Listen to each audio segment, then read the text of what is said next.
gonna stay there and watch me burn.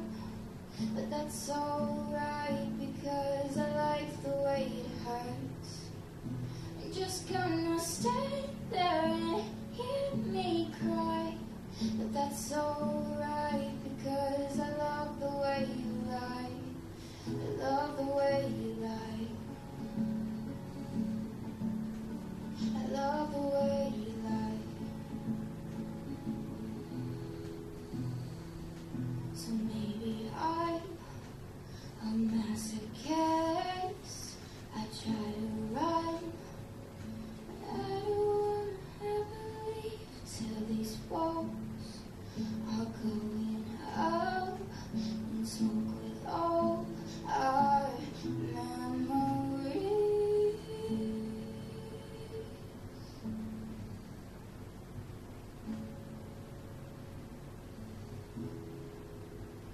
Just gonna stay there and watch me burn. But that's alright because I like the way it hurts. Just gonna stay there and hear me cry. But that's alright because I love the way you lie. I love the way you lie.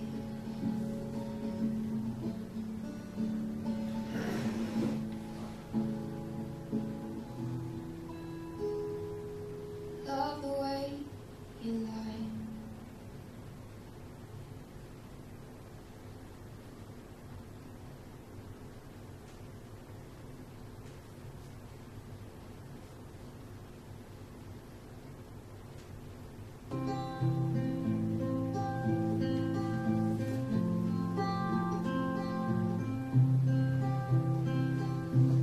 From walking home and talking lows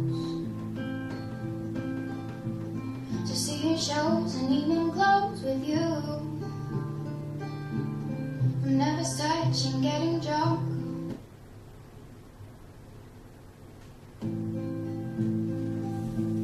to staying up and waking up with you. But now we're slipping at the edge, holding something we don't need.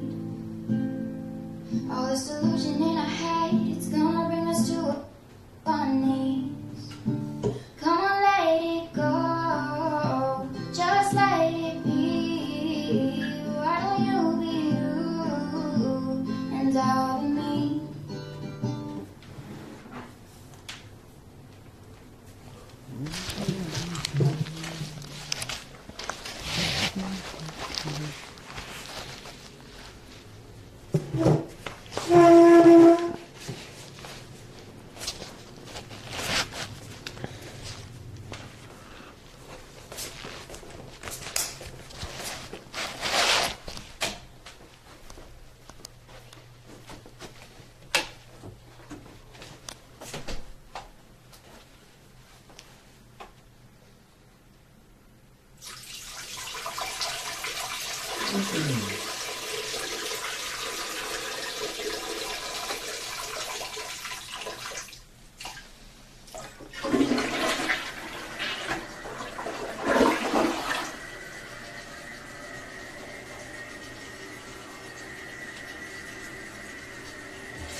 What's up?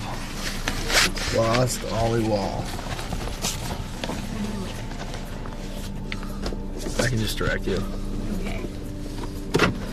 It's like you go towards HEB and you just keep going. You know what that Walmart is? Mm-hmm. It's over by there.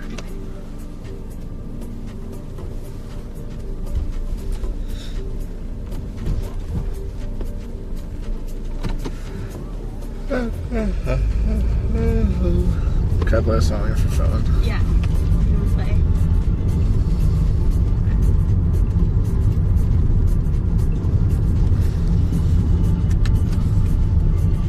Almost dropped it without that pop socket. I mean. Close call.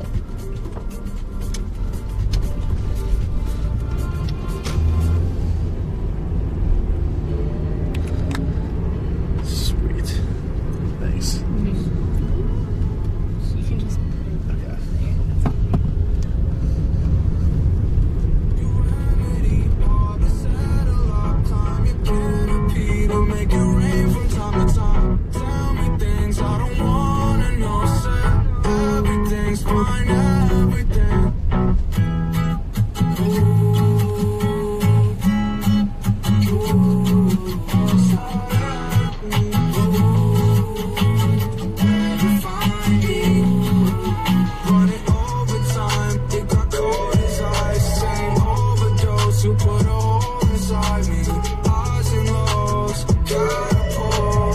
Very weak speaker system.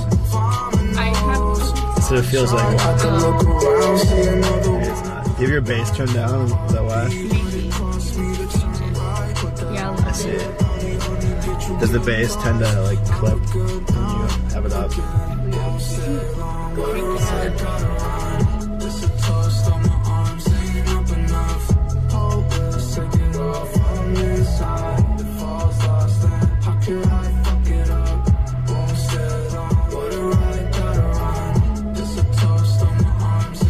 Is there a reason you center it on you? Oh, my dog. He's always here. To me, it sounds the same. What'd you say? It sounds the same to me. Like you said,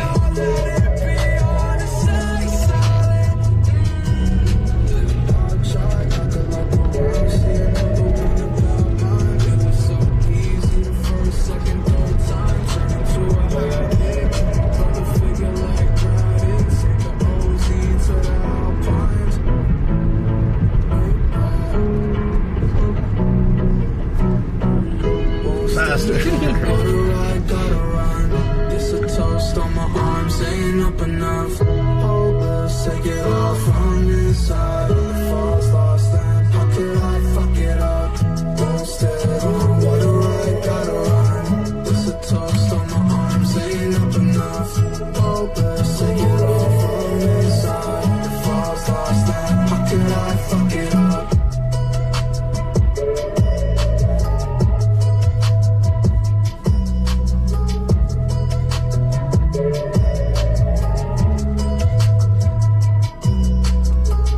I cut my finger unscrewing a bottle of zeros. no. Well, it's pretty good so far, so You Okay. project we'll just see what all happens. these qualities onto me. You don't know me. This is Opening what a happens bottle of between- olive oil that was already open. Like I just was untwisting the cap and I cut my finger. Was it a metal cap? Yeah.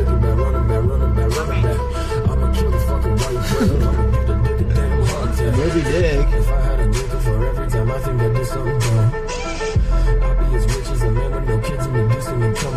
She was in South Dakota or cafeteria. It just sounded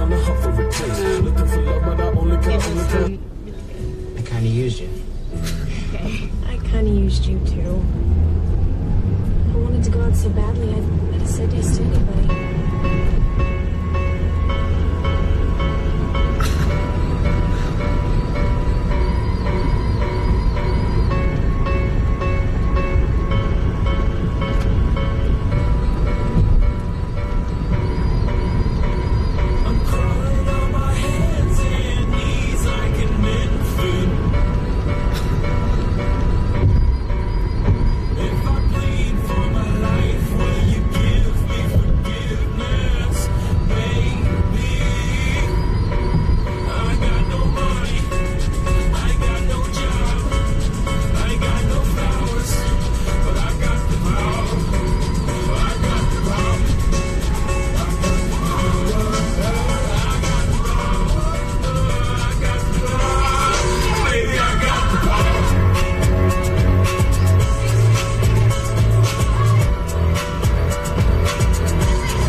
look at her.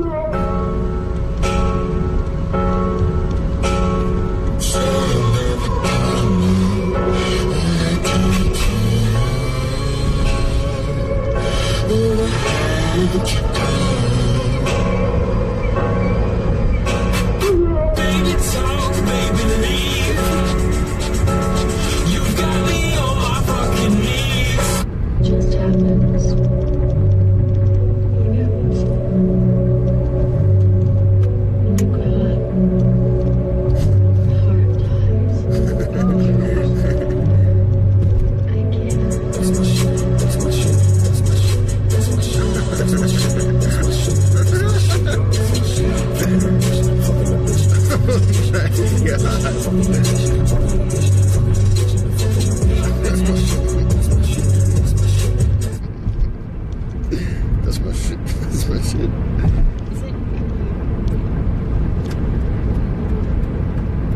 Dodie. What's a good Dodie song?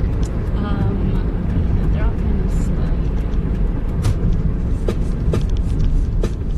That's the best one. This is the best one? Nice. Tell me again about how it hurts. Oh, Oh shit, yeah. It's like, Feeling each other. Get out of my room. Smile wiped clean. Isn't it weird to be so mean? I'm guessing that I've grown horns.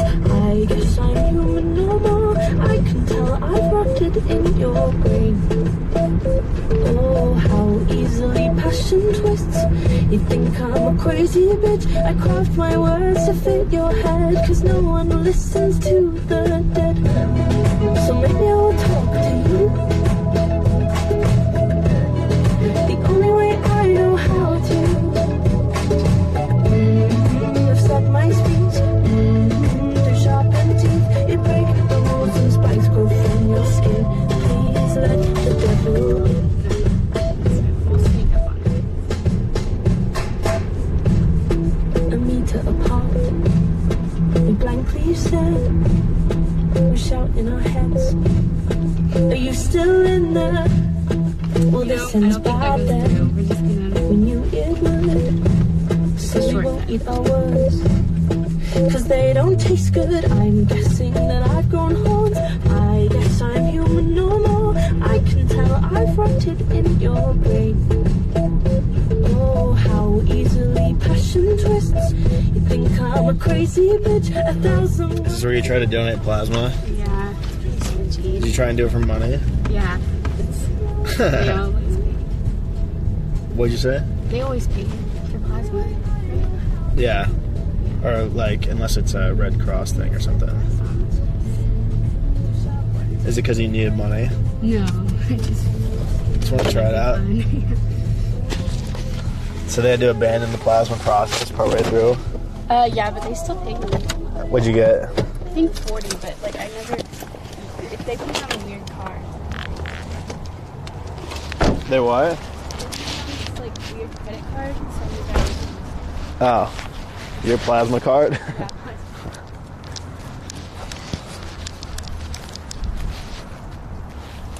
So it would be a 10 out of 10 not try again. No more plasma giving. I mean, if I did, I would like use it. Yeah. We need red dot items.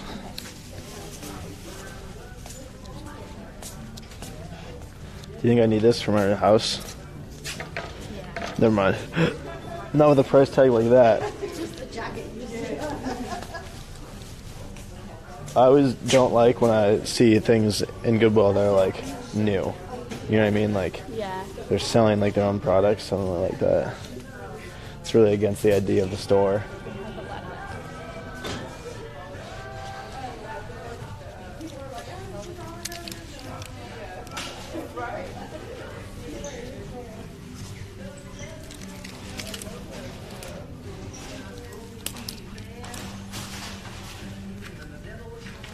$7? Huh.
Pretty uncool that Goodwill is going to charge me $8 for these used shorts, but not as uncool as The pregnant fish.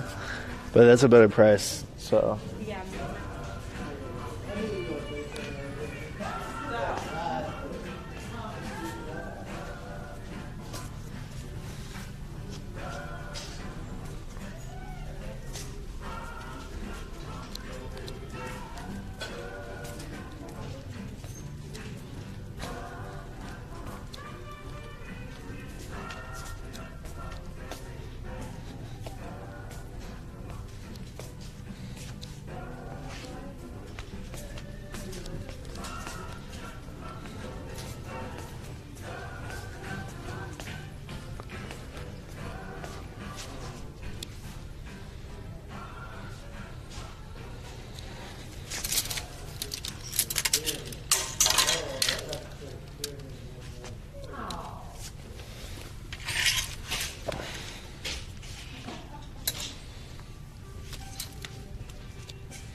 Rachel, what do you think between these two? No idea. They look exactly the same. Probably these ones, right? I mean, Do you need any underwear from Goodwill? no. You're good? I'm stopped. Okay.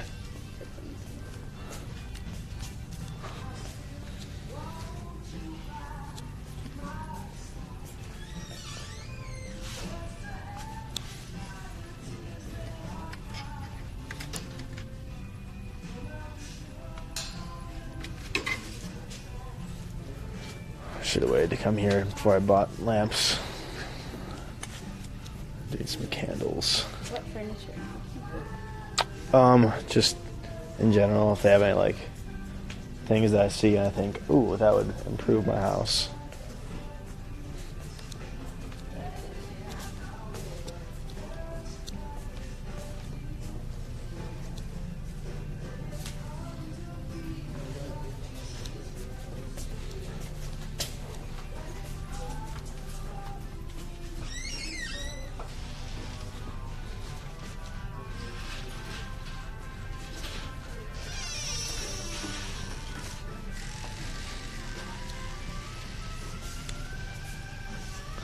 It's a good thing this is sold because it's pretty cool. And if I had tried to get that, that would have been a big hassle.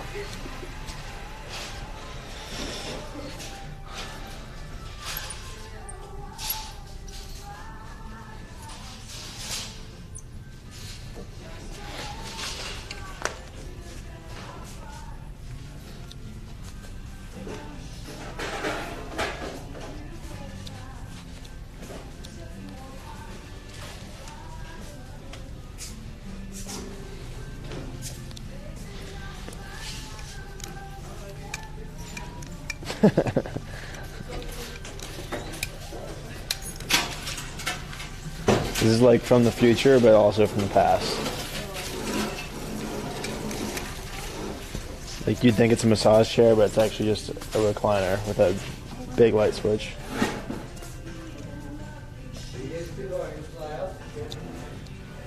What's up?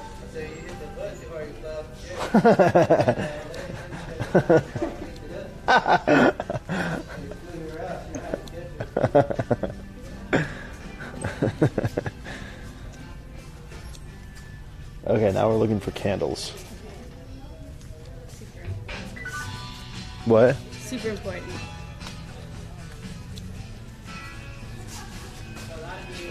And or a French press. But more like an and than an or. Unless they're both really expensive.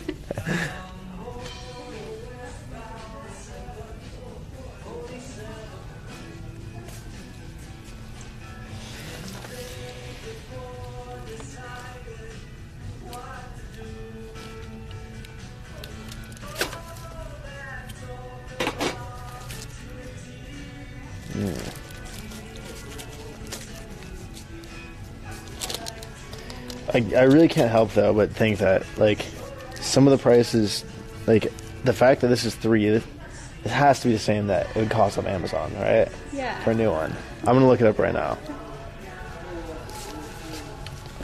No fucking way.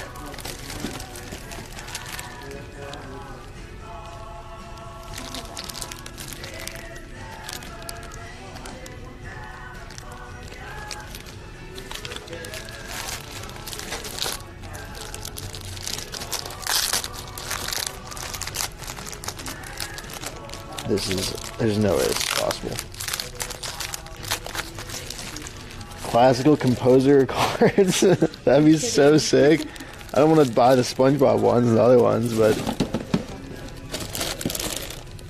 yes, I would get just a classical composers. Yeah, I want one, but I can't fit one because I have this other thing on my back. I saw a girl who had like the same generation that you have, where it's like this is vertical, yeah, instead of horizontal, and she had this thing up here and then the pop socket down low and like all fit on the phone. And I was like, that's crazy.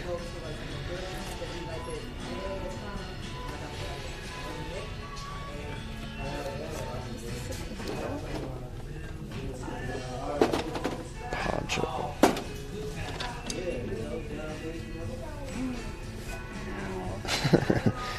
My new purse. Well,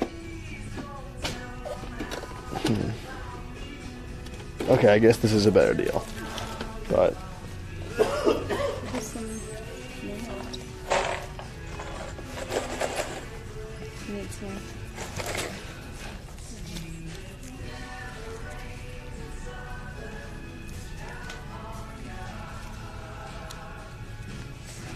I need to go to Southern California.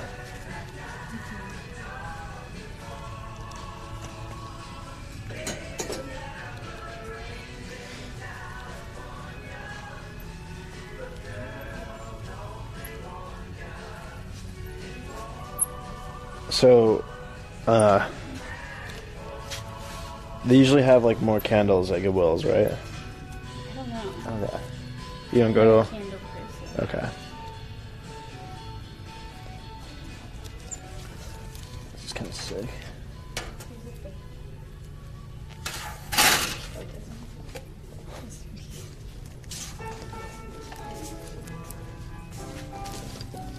Because this is broken.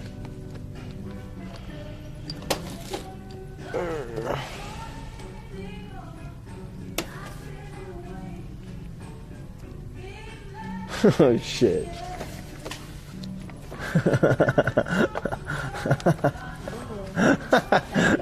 That would be so funny. I do need body wash though. It's a really shitty body wash. Maybe you can get some cheap. Yeah, probably. But would I get bath salts with it? No.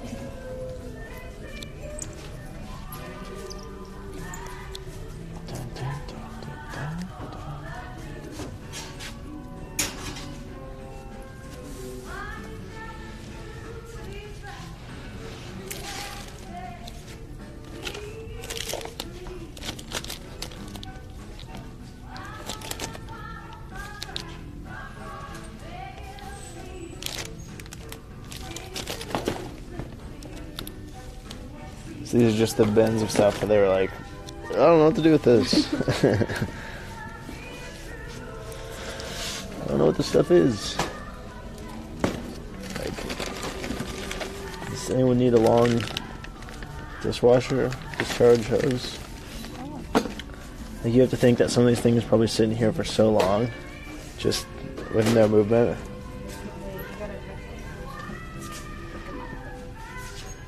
them active so they don't get bed sores.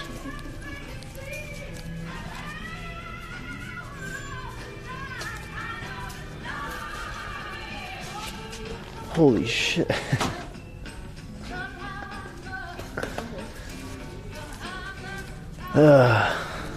Well, oh, just when I'm about to give up, ton of candles, more candles. This might be. But these ones you need some kind of like, A plate? yeah, Can you try a plate? not as easy as having them pre-jarred. That's true. I used to make.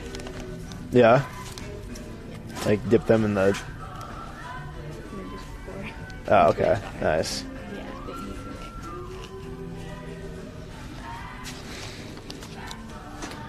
Did you use animal fat? No, I just used other candles. Oh, cool. I was like 10. Well, did you ever use one of these? That looks religious. The way some girls treat their jewelry, it basically is, right? Shoes.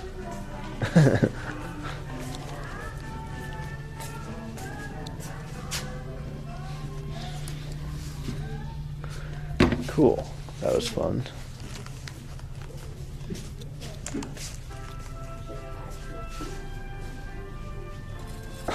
Casual. Wouldn't it be funny to have like this in your house? It's like so cool, but it's just. Yeah. And when someone asks you, you say like, "What do you mean?" Like, and you get irritated, and they don't know if they're supposed to know who it is or.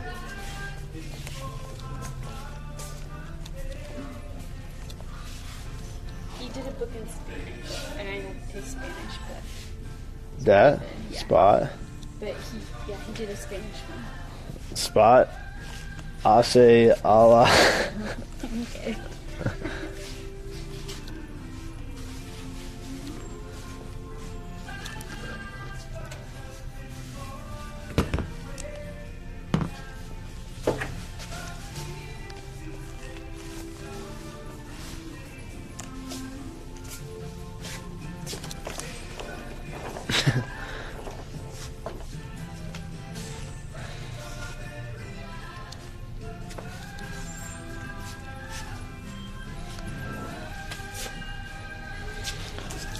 Do you still need one of these? You did. Careful. Or you can just put it together yourself. It's the most fun part. What is this? Looks like a picnic See, table. another. I mean, this is like produced by Goodwill, right? No. No. Maybe. What's his name? What's to say? Nugans. A pub table. Do you need one of these for your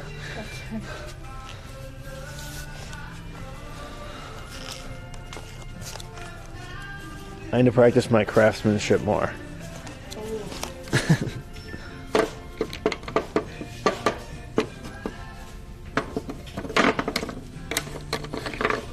See, look, I'm no good at it. That's pretty cool. I have no idea what I'm doing. I'm taking these to go. Okay, I'm starting to feel like that I need to check in here.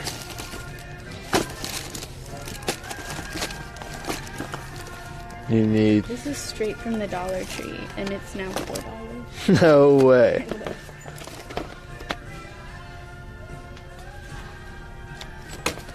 No batteries included either. That's huge.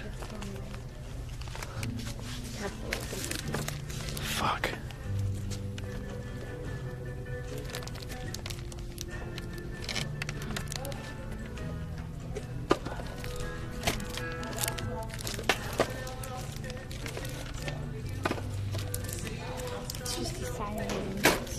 yank it. It just What?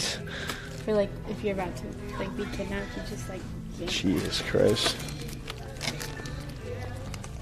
Oh wow, this is good.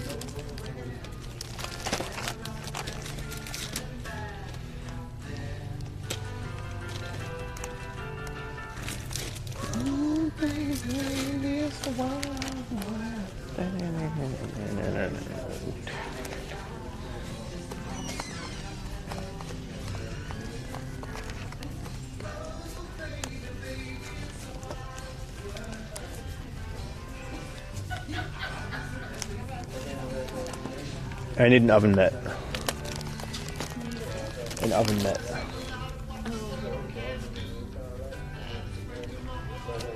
Or two.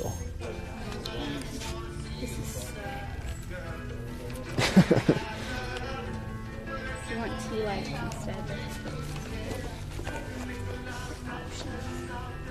Shit. How much do these cost?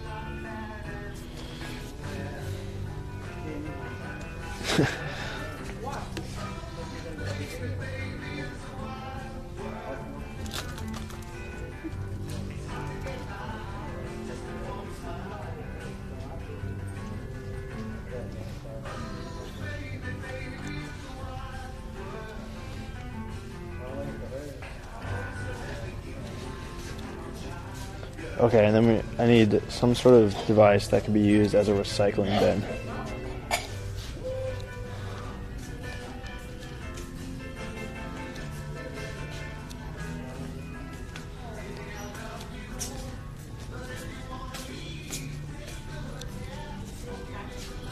Yeah, that's perfect.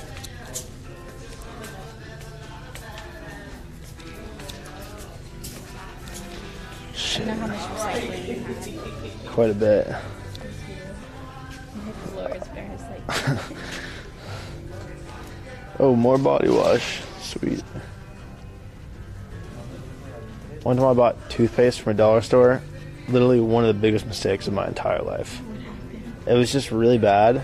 And it was like, I have this problem with toothpaste in general where like, when I run out, then like, if there's any time where I need new toothpaste, I just constantly forget. And so I'm like cutting open the container and like using my tooth, you know what I mean? And, such a deal. it was like, that was the case, but it wasn't that severe because I had toothpaste, but it was severe because the toothpaste was so bad that it just didn't help my mouth at all. Made my mouth feel worse afterwards. And, so yeah, that's literally my number one regret in life, was doing that. I haven't used so much that I started buying toothpaste in bulk. Like good toothpaste? Oh, like you forget that you need... Yeah, I would forget. So That's smart. Okay, now I need to go through my things here and make sure I need everything. Okay, I think I need everything.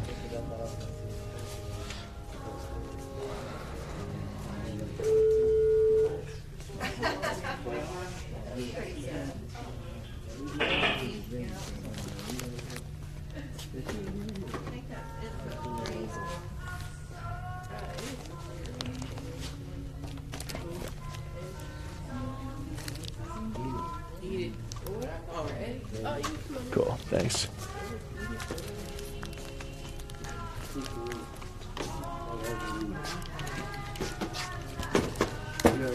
how are you, sir? Good, how are you?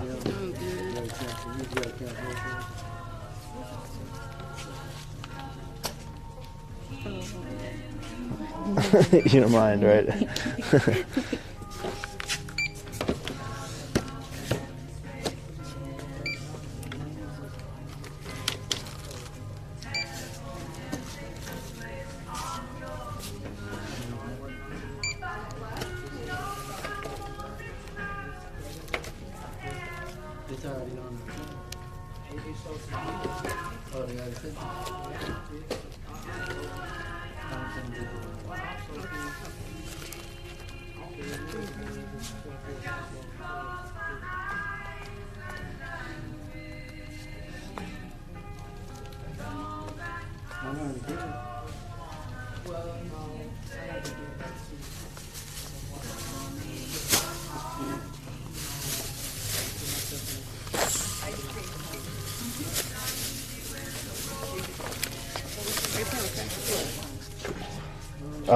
Card. Yeah.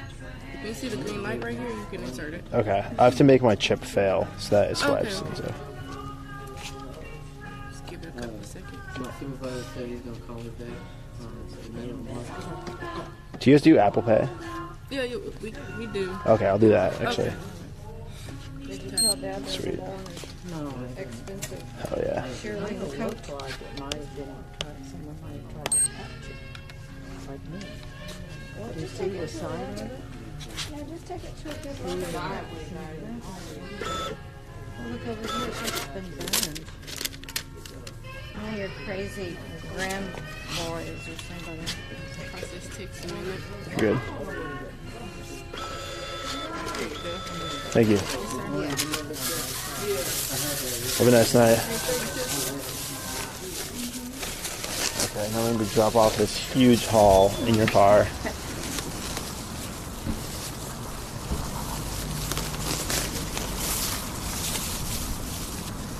Dun, dun, dun, dun, dun. It's pretty cold out. Yeah. It's like it's the Bahamas, but if it was like the opposite.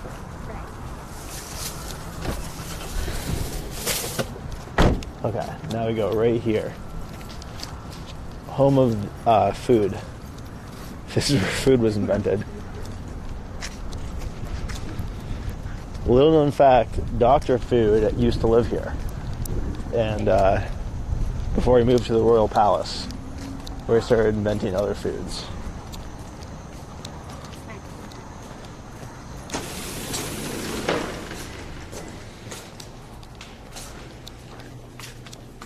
Hey. Oh my.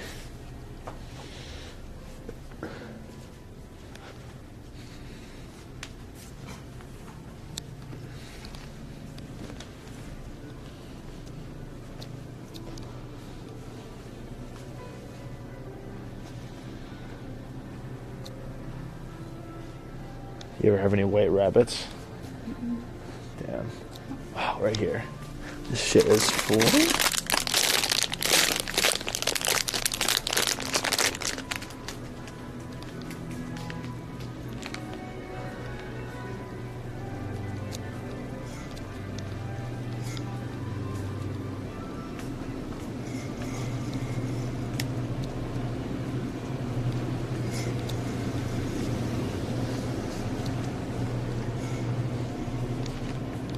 Do you go to H-E-B for most of your grocery shopping? Walmart? Yeah. Okay. So you have them shop for you? That's tight.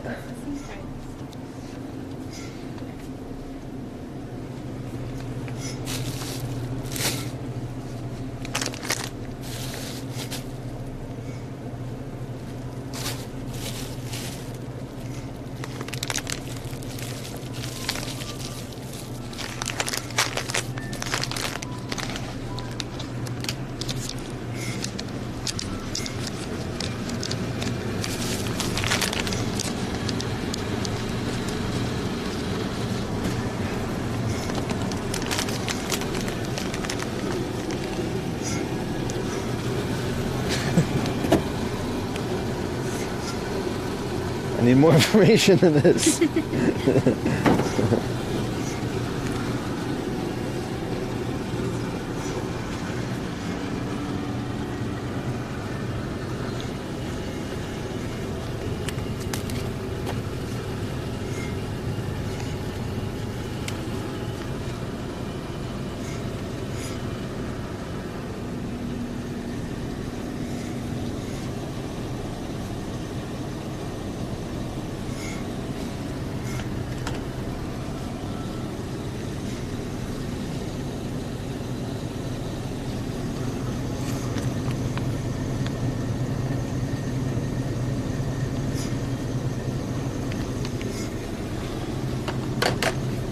One room, right?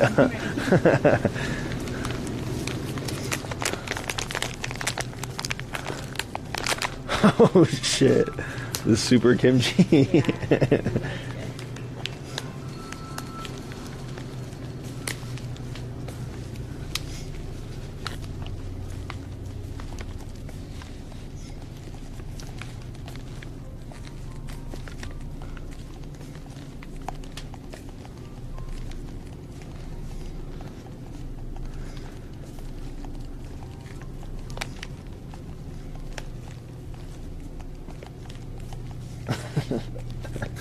jellyfish head.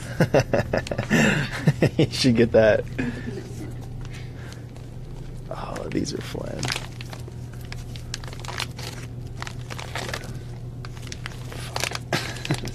No, it's okay. I don't know if I need these or not. The little bitty. I know I don't need them, actually. They're expensive. But I do need them. But I don't need them. Everything's okay. But I have to send a picture of them to my mom. Can you hold this for 1 sec? Yeah. Thanks.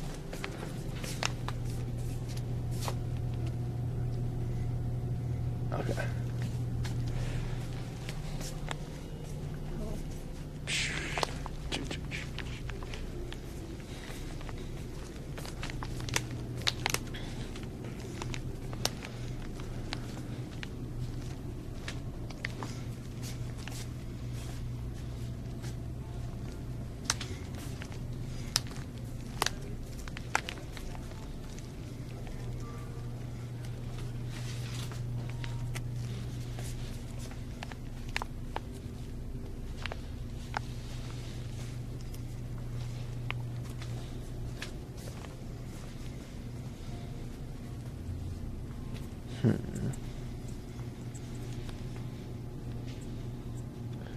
It's always a gamble.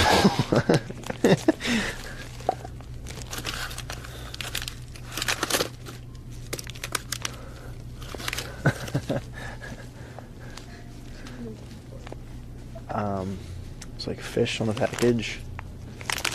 It could be a different aisle, so. This looks pretty. Fuck.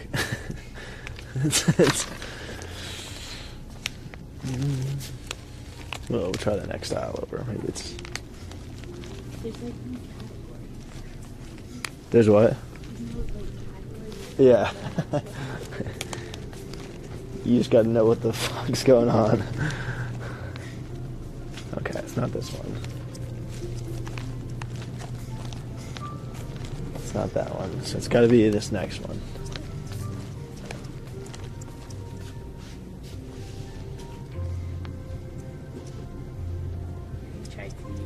Yeah, have you? Yeah,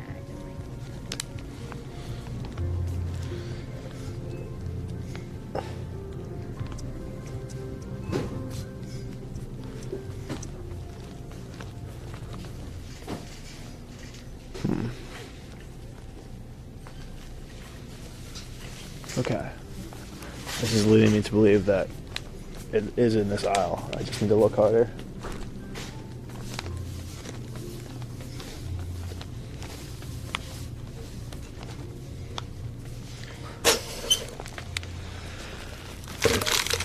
Have my full mind focus here.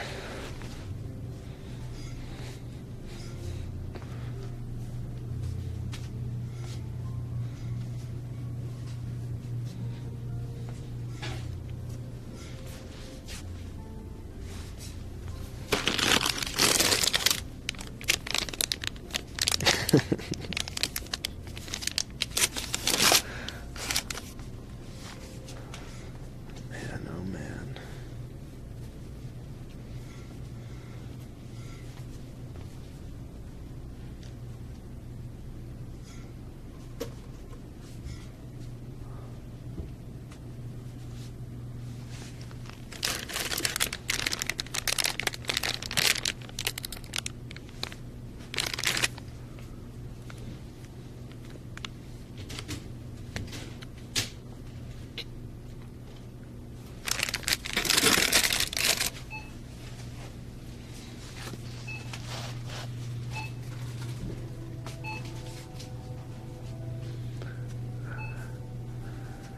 This can't be the right aisle.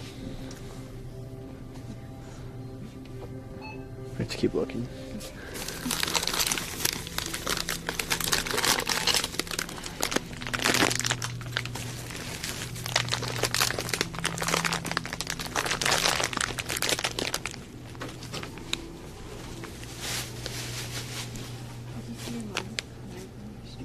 Right now, what'd you say?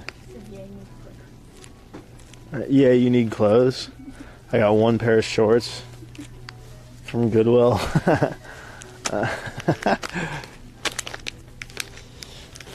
Okay, once again, this is still not the red aisle, which is not surprising because it wasn't before. So those things don't tend to change that fast.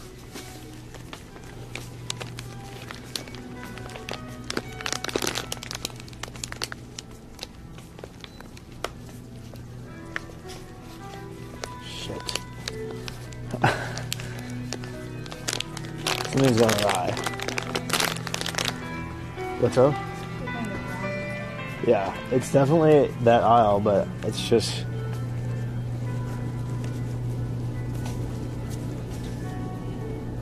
somehow I'm doing it wrong.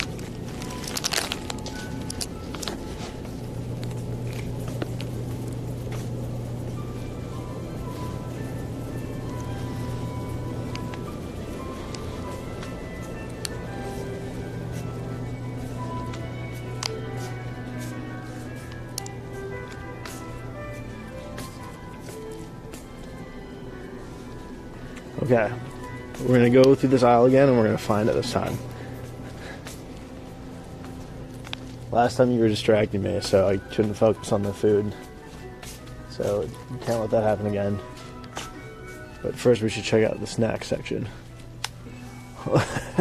Like huge wasabi joints.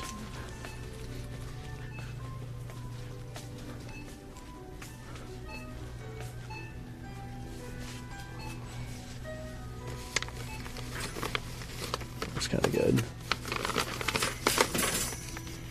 Have you ever had mixed fruit chips?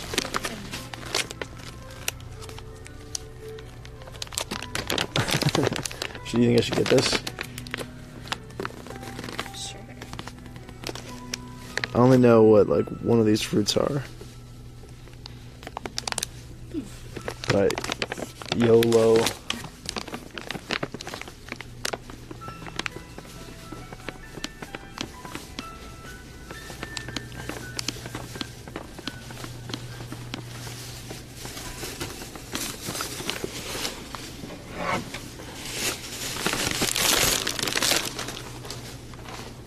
Okay.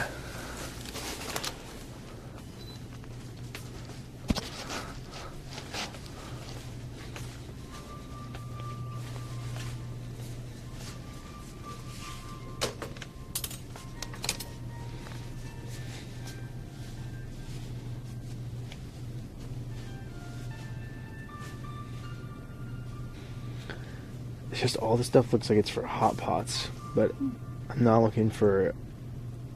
It makes me think that what I'm looking for is like... Okay, wait. It's like... it's just like a special spice, and it's... I got it here before, and the last time it had like this fish on the front, and I thought I'd recognize it. Nah, well, I mean, it wasn't like a real fish, but it was like very, you know, like Asian design. Okay.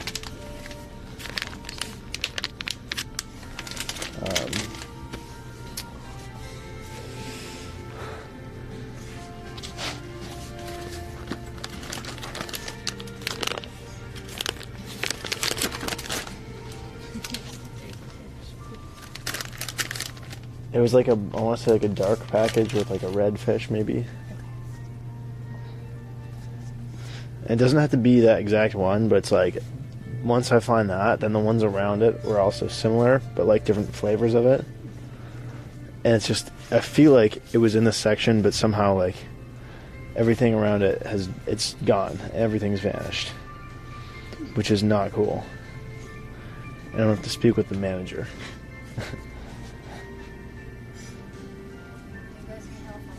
Yeah, do you know like Szechuan style mala spice? Do you know what that is?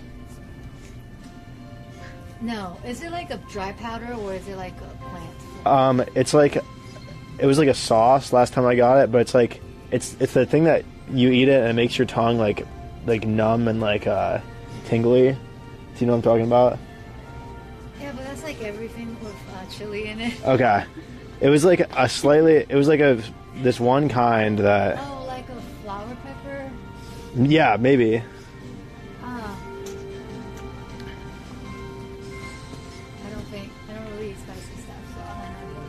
Okay. Yeah, but I feel like most of the spicy things look like this in this area. Okay. Yeah. Thanks. Yeah. Sorry. You're good. Appreciate the help.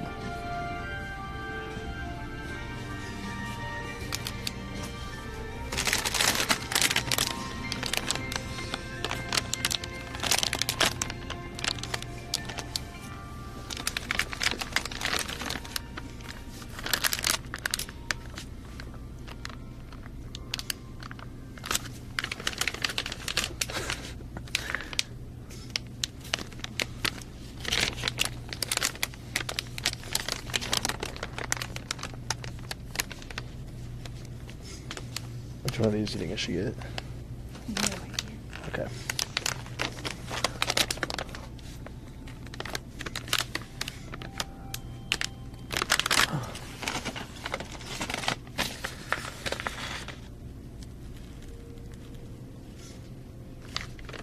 You like that? Guess that's what's coming in front. Oh, this is this one, right? Yeah. No, it's yellow text. Oh, I don't know. That one just says basic stir fry sauce. Maybe that's what this says, but in a different. Perhaps. These are all just like pictures of actual food. Okay, I'm gonna go with this one. And I'm gonna cross my fingers and dot my I's. Dot. Thanks for the help. Yeah, no problem. Sorry I couldn't help much. No, you're good. We should look next to the flower. What do you say? We should look next to the flower. No, I don't think.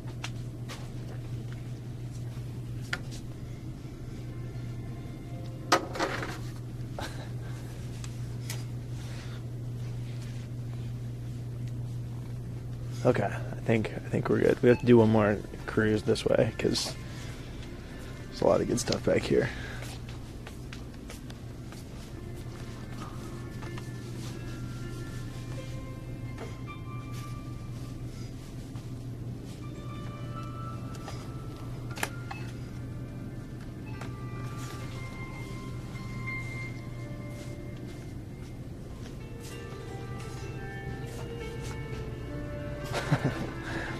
So much of the stuff here looks like it might be really good, but probably never have the chance to try it.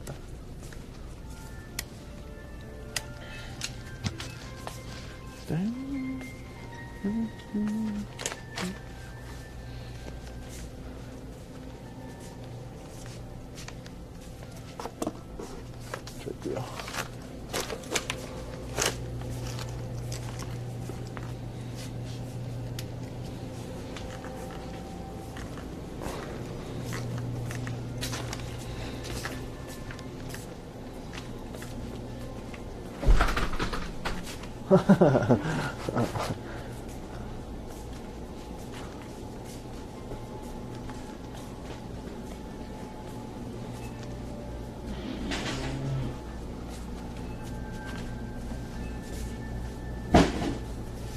So last time I came here, I got like some pork buns.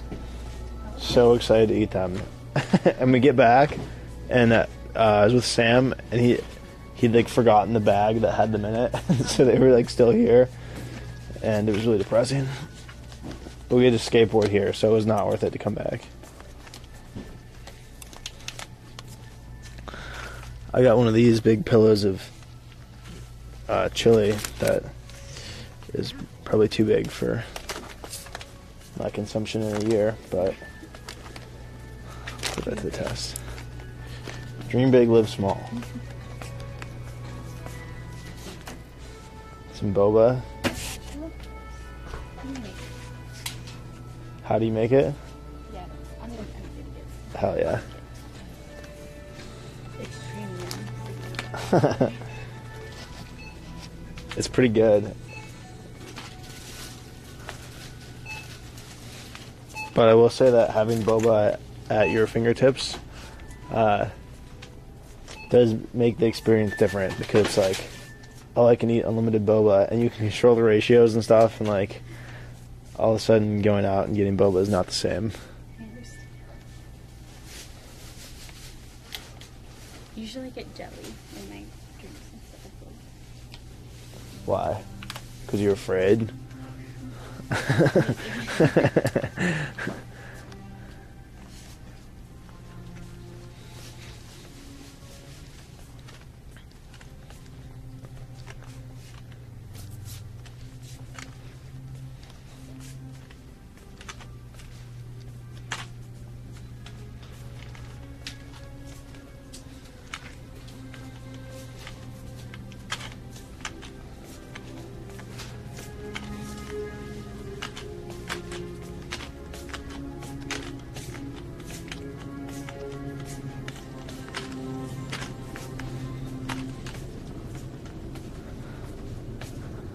Is there anything else in particular that you came here for? You haven't found yet?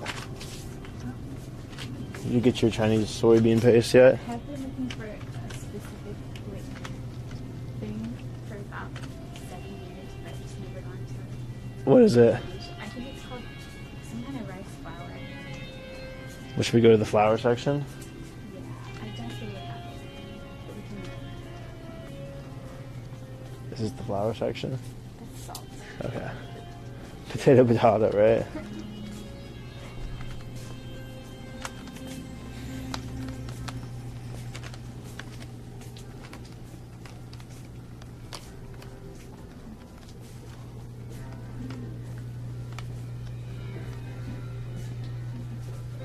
Okay.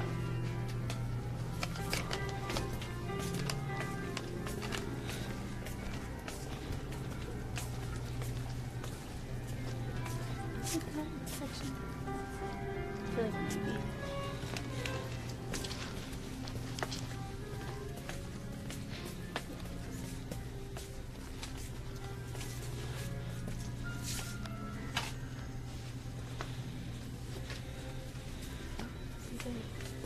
Oh shit.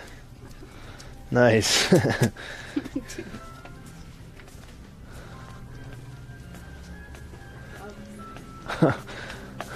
Dreams really do come true.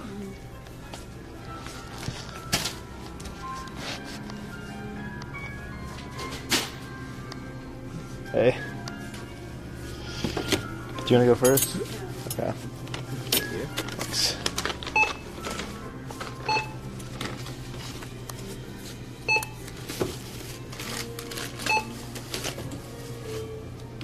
Do you ever go to Aldi? Cool. Thanks. Literally so affordable. This place and Aldi, both of them. But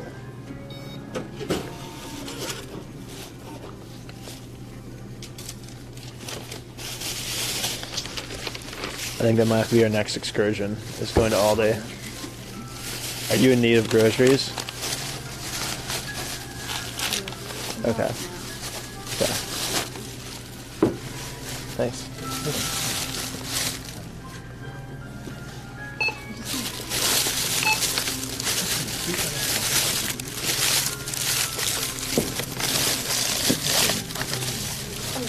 Oh, take out that card back from me. Yeah.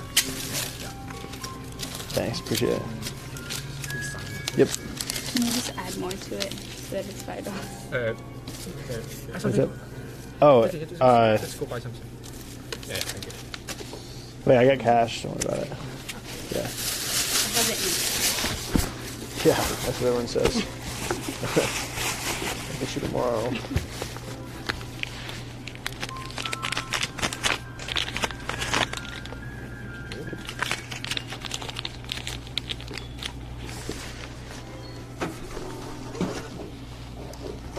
Could get some lottery tickets.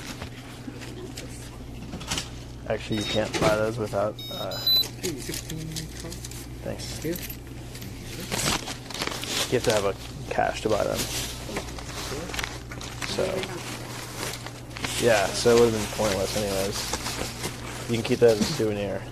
You want some coins? No. Wait, do you guys have a tip jar? No, we don't. Ah, okay. For you. Thank you. Yeah. Thanks.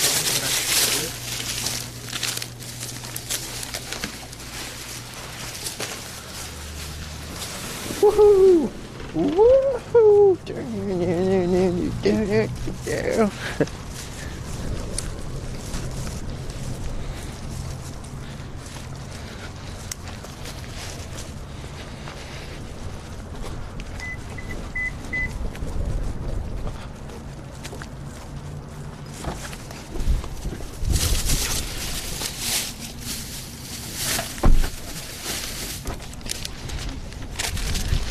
No, it's cool. I don't trust you. I tried and steal it when I wasn't looking.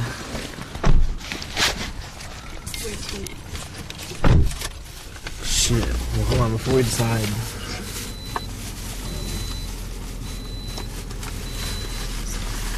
No, it's cool. It's like $2.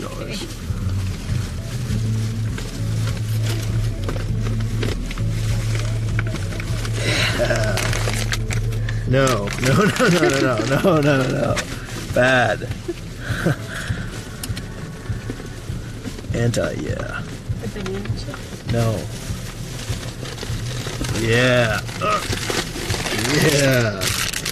You already know what's up.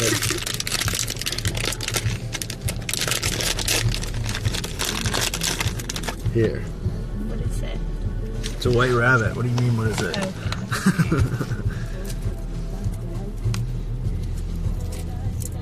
Oh, yes. That's the rice shit. This is my... Oh.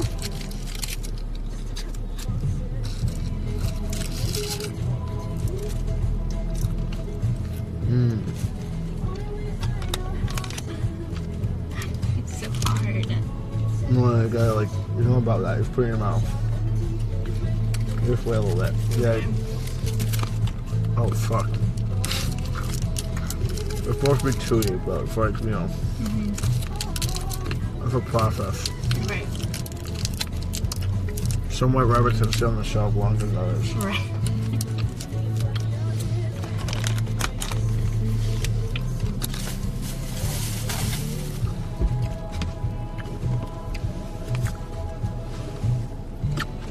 What do you think? What? I don't know what's happening.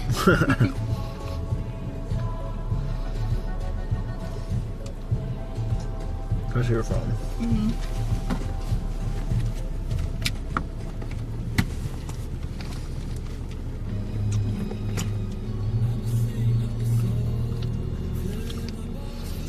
That's my shit. That's my shit. Fuck your business.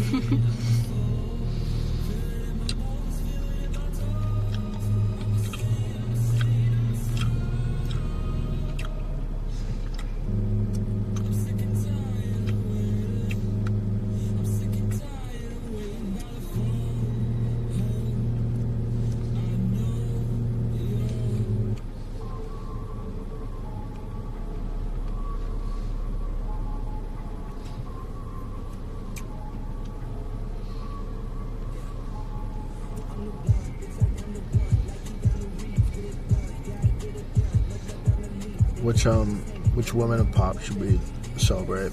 Oh, I have no idea. Just one.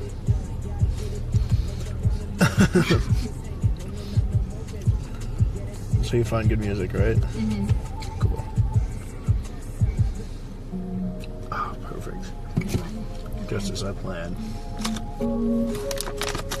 But before we go anywhere, I have to eat another white rabbit. Some songs about Ricky. Now I listen and laugh. Even almost got married. And for Pete, I'm so thankful. Wish I could say thank you to Malcolm. Cause he was amazing. One time, What's up with Kaiser? Anything interesting? He's just lonely. No, I don't fuck with that. No, I should probably go back and keep working. This has been a great experience. From the white rabbits to the poker set that I bought, that I probably shouldn't have. It's very small. Next. Moved out to Topanga, now I'm living with God. My life was in danger from the path I was on. Now every inch of salvation, you know I'm gonna travel. I'm escaping to the place where all the judges lost their gavel singing. Where you been? Where you at? Everything I did, I can take it back. I can't move on, I can't relax. Cause when you're gone, panic attacks.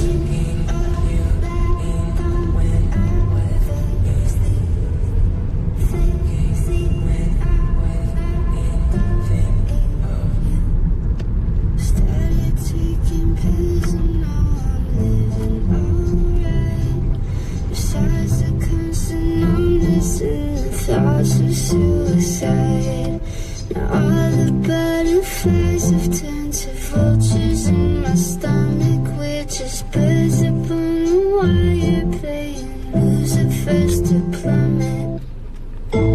Where you been? Where you at? Everything I did, I can take it back. I can't move on, I can't relax. Cause when you're gone, panic attacks. Where you been? Where you at? Everything I did, I can take it back. I can't move on, I can't relax. Cause when you're gone, panic attacks.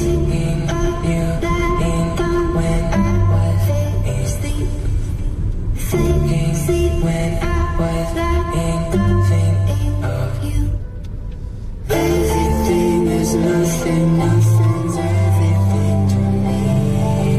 Nothing's everything, everything's everything you see.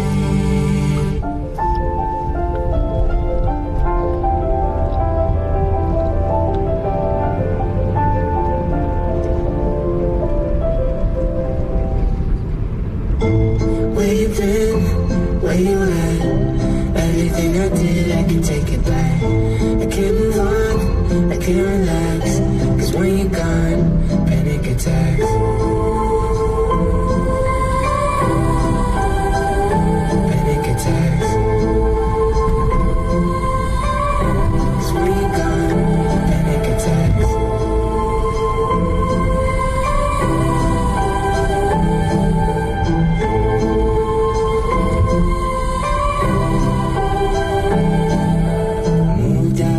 Topanga, now I'm living with God.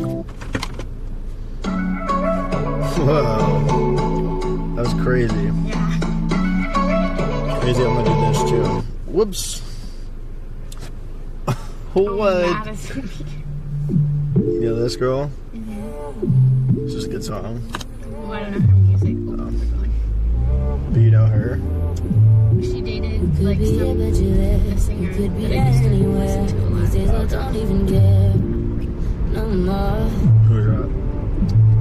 Jack You be Gillespie. showing me love whenever you felt too much. Whatever's been filling your cup, no more. Baby, no more showing up when you're not sober. At my front door, just say you're alone tonight. Make it stop. So good, I just can't take no more. Turn it down to the up, I don't know. How do I get back to that? That panic attacks one was good, right? Which one? Never mind. I don't know what's going on. Oh hell yeah! Looks like you already have this one. No idea.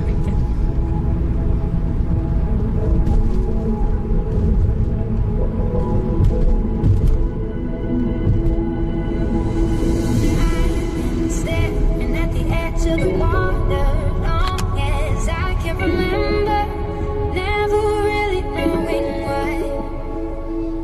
I wish I could be the perfect doctor, but I come back to the water, no matter how hard I try.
Topanga, now I'm living with God.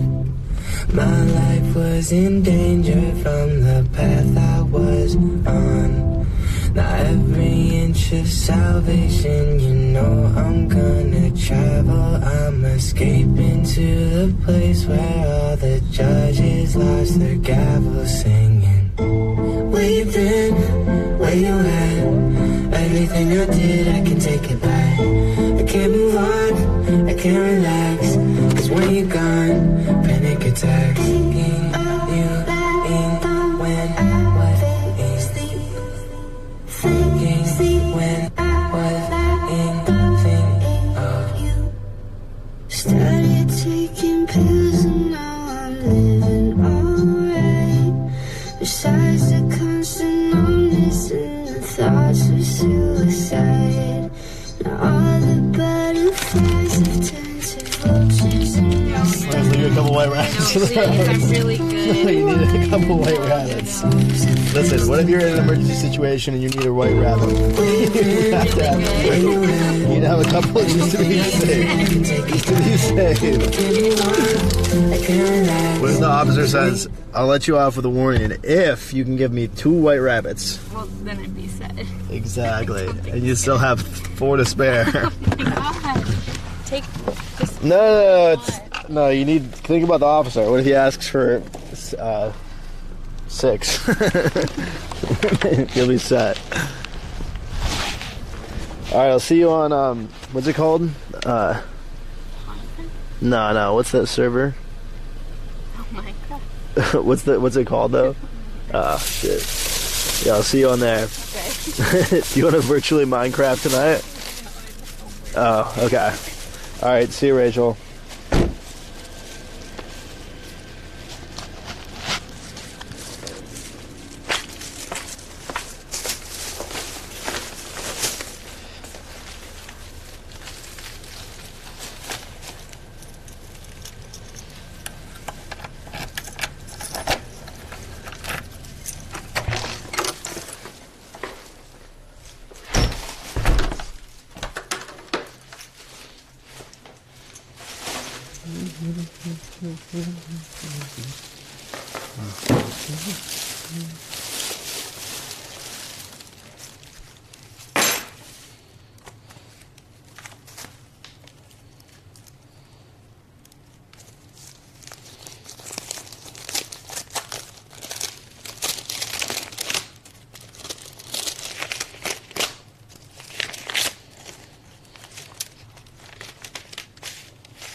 that was on.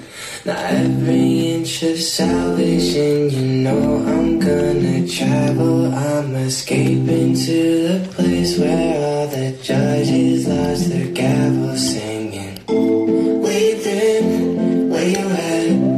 Everything I did, I can take it back. I can't move on, I can't relax, 'cause when you're gone, panic attacks. Thinking of you, when I was in sleep. Thinking when I was thinking of you. Started taking pills and now I'm living alright. Besides the constant numbness and the thoughts of suicide. Now all the butterflies have turned to vultures in my stomach. We're just birds upon the wire playing Lucifer's to plummet. Where you been? Where you at? Everything I did, I can take it back. I can't move on, I can't relax, 'cause when you're gone, panic attacks. Where you been? Where you at? Everything I did, I can take it back. I can't move on, I can't relax, 'cause when you're gone, panic attacks. Thinking of you, when I was in sleep. Thinking when I was thinking of you. Everything is nothing, nothing's everything to me. Nothing's everything, everything's everything you see.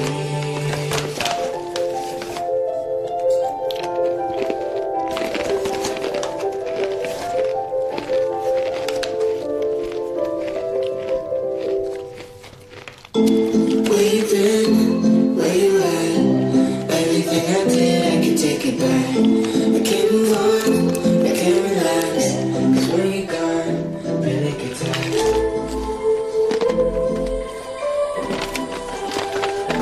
Panic attacks. 'Cause when you're gone, panic attacks.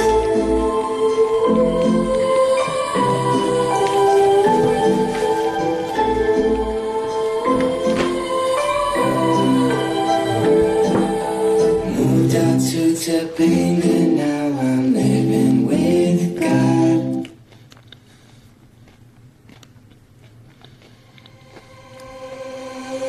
I woke up depressed as fuck. I wanna sit around and tell you how it sucks. How it's hard to walk with spaghetti legs, and I'm honest freaking out about the wood we're in. I feel like quicksand, sucking me down to my last limb. I'm at the bottom of the ocean and I can't swim. I'm at the bottom of the ocean and I might just quit. I keep the TV on to turn up the sound. My mind is way too loud, my mind's way too loud. I keep the TV on to turn up the sound. My mind is way too loud, my mind's way too loud. Shh. Turn the TV on.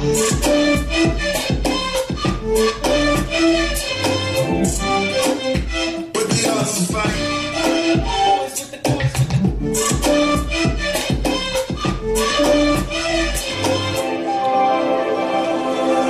Went to bed feeling sick again. I try to stop the voices in my head, holding on tight while my room spins. Take a deep breath as the fear sets in. I love distractions, taking my mind off of life, 'cause everything about it makes me anxious. Every single day I try to cope with it. I keep the TV on to turn up the sound. My mind is way too loud, my mind's way too loud.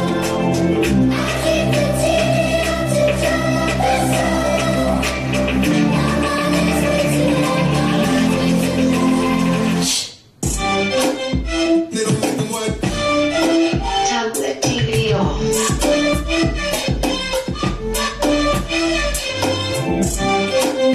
But the odds fight.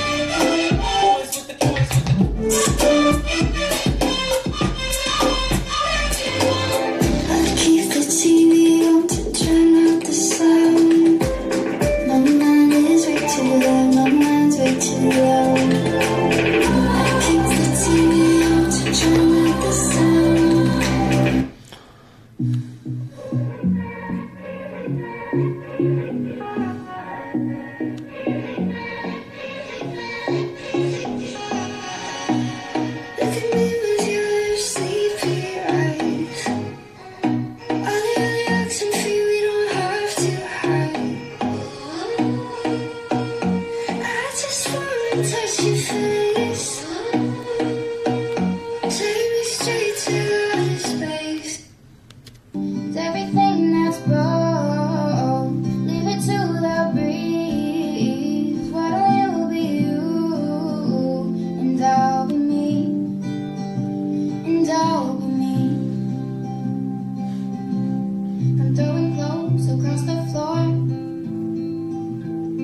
Listen to get a nut, cause you ain't never been through the hood that had it rough. Hold up. You're the love of my life, and it sucks that you're killing me. Would you believe me if I told you he was suicide? Don't got no hoes, go to church and read the Bible. Sleep on the floor, live in the hood with roaches by him. So long, cause in this dome is the asylum. Mind full of thoughts that I can't forget. Been shitting on so much, I be getting this shit. Now I come back here, cause I won't lose. Any niggas beating differently, very confused. Got that Hollywood going in crazy. Everywhere I go, always wanna know, boy, where the fuck your heart been? Let be pimpin', but you can't just.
And positively impact the future. GCU's online Masters of Education degree program gives you the skills you need to grow and develop your career. Private, Christian, affordable, nonprofit. Visit gcu.edu/online.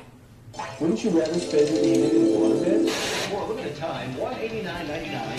Daddy, can I have a waterbed, please? Daddy, can I have a waterbed? Remember waterbeds? You might not, but they were all the rage in the 70s and 80s. And they kind of developed a reputation as a mattress that was good for, stuff other than sleeping. But believe it or not, waterbeds weren't actually invented to make bedtime bouncier. They were intended to help people get better sleep.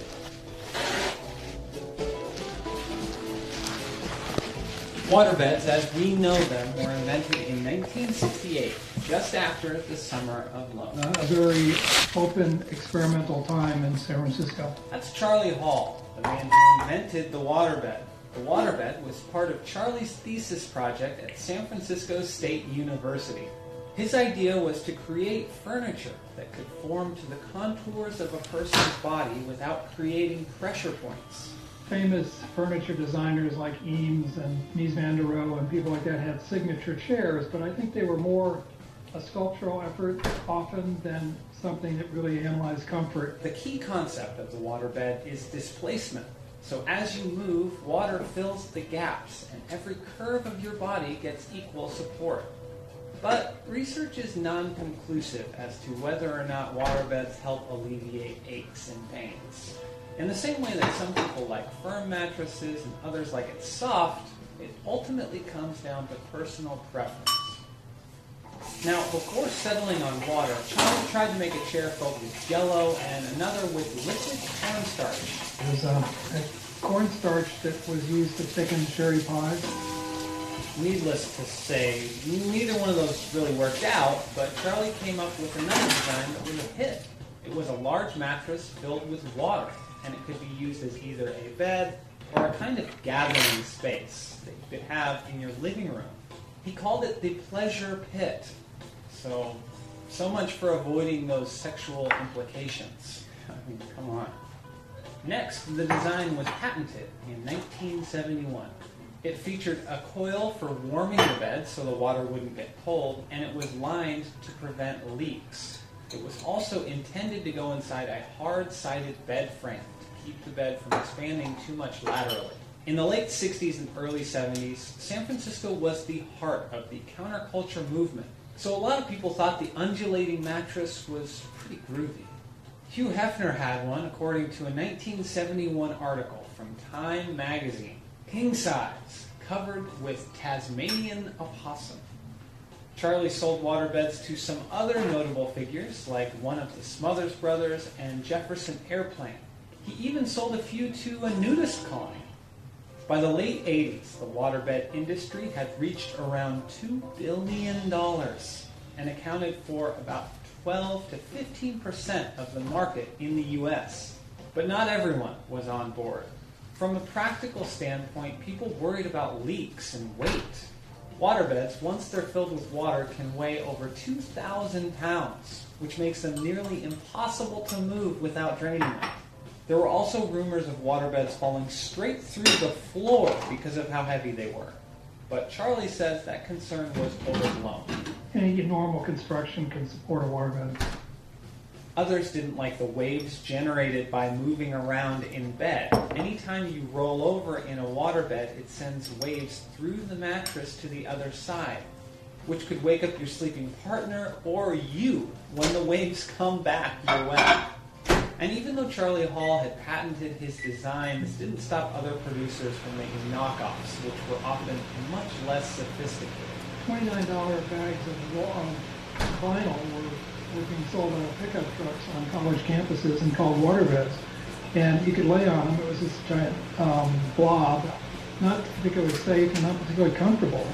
A lot of bad designs, I think, were kind of the demise of the big volume of waterbeds. In the 1990s, new mattress designs hit the market. Tempur-Pedic introduced memory foam mattresses to the U.S., and Sleep Number offered adjustable beds with inflatable air pockets. Waterbeds developed a stigma.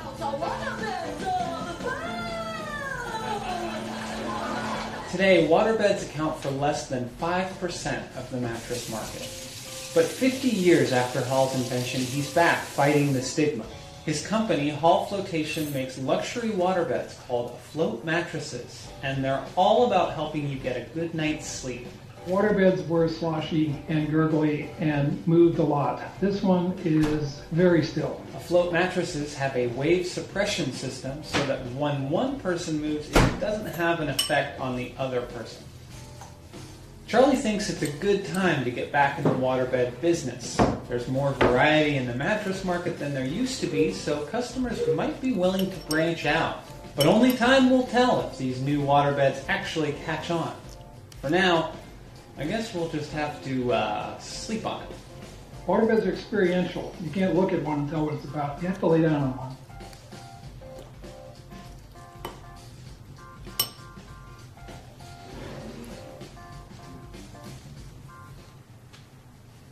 You don't know for your mum. She's down in some style at your rest. Yeah, I mean, it's bloody hard having your mum in the dining room. Why? Well, I mean, you can't give her the bill.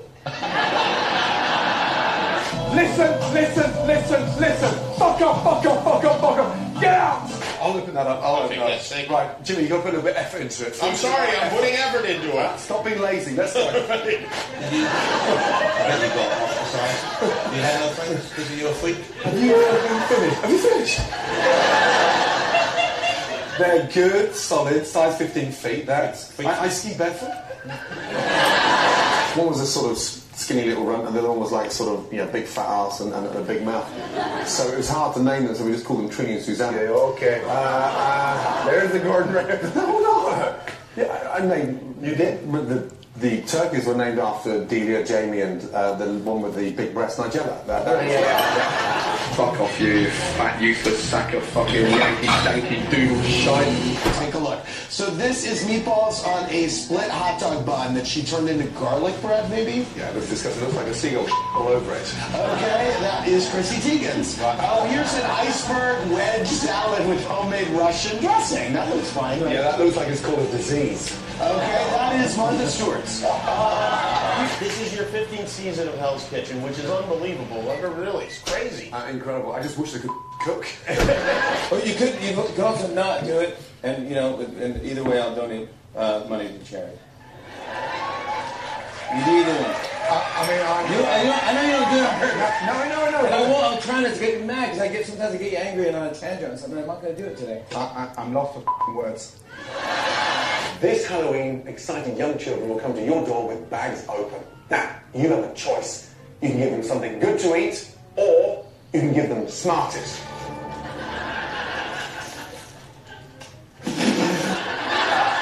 I'm done. You. Fuck off out of here. Get out. Hey, excuse me, madam. Fuck me. How about fuck you? And you say, look, Mum, let me just change things around. Let me just show you what it's like to eat pink, and you served it to me for 18 years grey. Let me just show you something different. And then she comes back and she says, you serve me anything with blood in it, I'll scalp your ass. So, not bad, size 15. You're a big dude, man. 15, is that... Not... I'm doing that. That's your fault. That's their fault. They did something that I consider that. That's rude. That is rude. Yeah. And that is disgusting. No, that is. Gordon, I must say you're looking particularly buff on the cover of your new cookbook. How many push-ups did you do before they took your photo? 250. Look at it. How sad are they? Do you know what circus peanuts are? Clown. Enjoy! Candy corn. Come on, it's not candy, it's not corn. It's earwax formed in the shape of a rotten tooth. Seriously? Sliced potatoes with cream and garlic, and I took a bite and, I crunched, and he said, okay? I said, yeah, it's fine, but I forgot to take out garlic. And so I sat for half an hour with this clove of garlic under my tongue because I didn't want to say to him, oh, you dickhead, you left the garlic in. Fuck me! Shit! Bobby, yes. I'm looking for someone to take control of this disgusting, embarrassing mess. He doesn't give a fuck. He's dreaming. He's standing there pissing his pants looking for his tartar caviar white chocolate crab. And he's just running around like a toilet brush. I wanted to know, I'm not a rubbish cook, but if you serve bad food up on amazing crockery, does it make it taste better? Yeah, but it'll make it look good, but it'll still taste of shit. Now, in the video, you keep taking the pan off the fire. Isn't that what we're supposed to do here? No. So keep on whisking. Okay. But Jimmy, relax your elbows a little bit. You're too tense. Okay. Well, it's because you're yelling at me. I didn't know you were this... Oh. Okay. Right. So you're signing...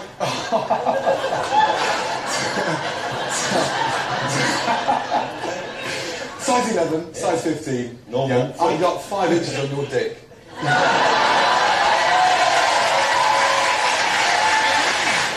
I know what your game is, yeah? You just want to get all your appetizers out. No, Not chef. good, yeah? No, it was... Oh, fuck me. No, Oh, fuck I me. swear Fuck it's off. true. Piss off. Fucking bimbo. I'm surprised you haven't seen them in action. They're everywhere, but these are 3 kinds. And if you would, just go ahead and take... This is the tag-alongs. Okay. I mean, visually they look like dog biscuits. But you have 2 kitchens, don't you? Well, I mean, you have his and hers cars, don't you?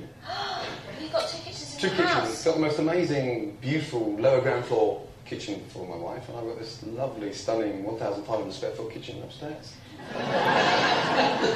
With a code lock on the door. Right, don't listen to me, I'm not your fucking dog, yeah? You look more like a dog than I do. Back to the whiskey. Nice. And back to the moving. Okay, little fork, and have a taste. Jimmy, get close to your food. Come on, wakey, wakey. No, with a fork. Oh, please. It's not ready yet. It's all I know, raw. taste of the seasoning. Right, taste of the raw eggs. It's very hard to be so diplomatic when the food's that bad. And the first thing I look for at a dinner party is not the guest or the host or the wine list, it's the dog. Because when the food's that shit, that's the person I'm feeding to. Thin mints. Now, what I will do is I put these in the freezer, and then you pull out the sleeve, and you eat all of them in one sitting. So that's like a cheap after-eight dinner mint. So you like...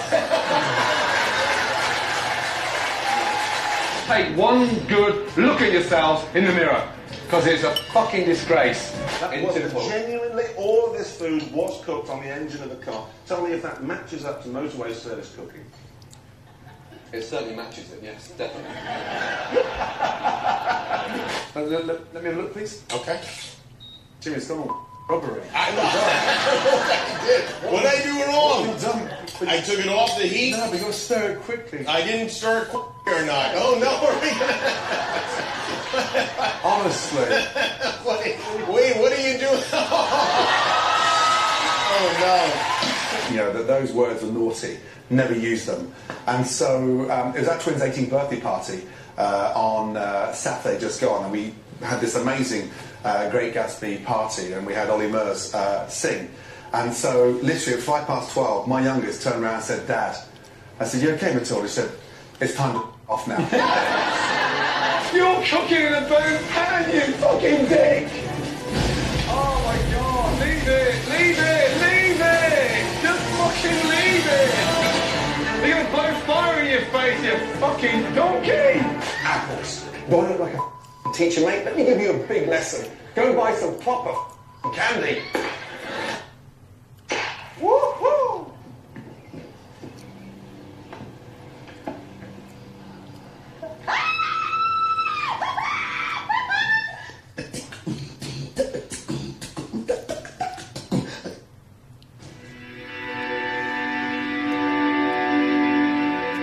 They were 6 brothers locked in a cramped apartment for 14 years. Their father gave them free rein to just one thing: I don't shine shoes anymore. movies. They were the boys' only window to the outside world, losing themselves in the wilderness of the Last of the Mohicans, the streets of Sicily in The Godfather, and the gritty New York underworld in Goodfellas. Let me go buy yourself that Tammy. You may fold under questioning. The films were more than entertainment. They were salvation. Movies taught us, like, sort of how to speak to one another. How you interact with another person, then have an opinion. Marvin, what do you make of all this? With hours, days, weeks, months, years to fill, they would watch their favorites again and again. The Dark Knight, Pirates of the Caribbean, Blade Runner, Taxi Driver, Apocalypse Now, Citizen Kane, No Country for Old Men, Halloween, Gone with the Wind, Sunset Boulevard, The Thing. At some point, simply watching is not enough. Mr. White. The boys decide to become a part of the movies they love. In the confines of their tiny apartment, their imagination runs wild. Every time my fingers touch brain, I'm super fly TNT. I kind of thought, why don't we do those films? Be those characters. They painstakingly transcribe every word, spending weeks creating handwritten scripts, homemade costumes, and props. Inglorious Bastards. How many scenes in the movie is this? Well, this is the whole movie. This is the whole movie? Every word that is uttered in that movie. And that's every word that's uttered in Pulp Fiction? Yes. Yes. You've got to be kidding me. With every line, every hand gesture, every expression memorized, they assign parts and perform. Their only audience is themselves. Scenes from Reservoir Dogs. From Pulp Fiction. Don't be looking at me like that, right? I can feel your look. Batman. Every punch choreographed.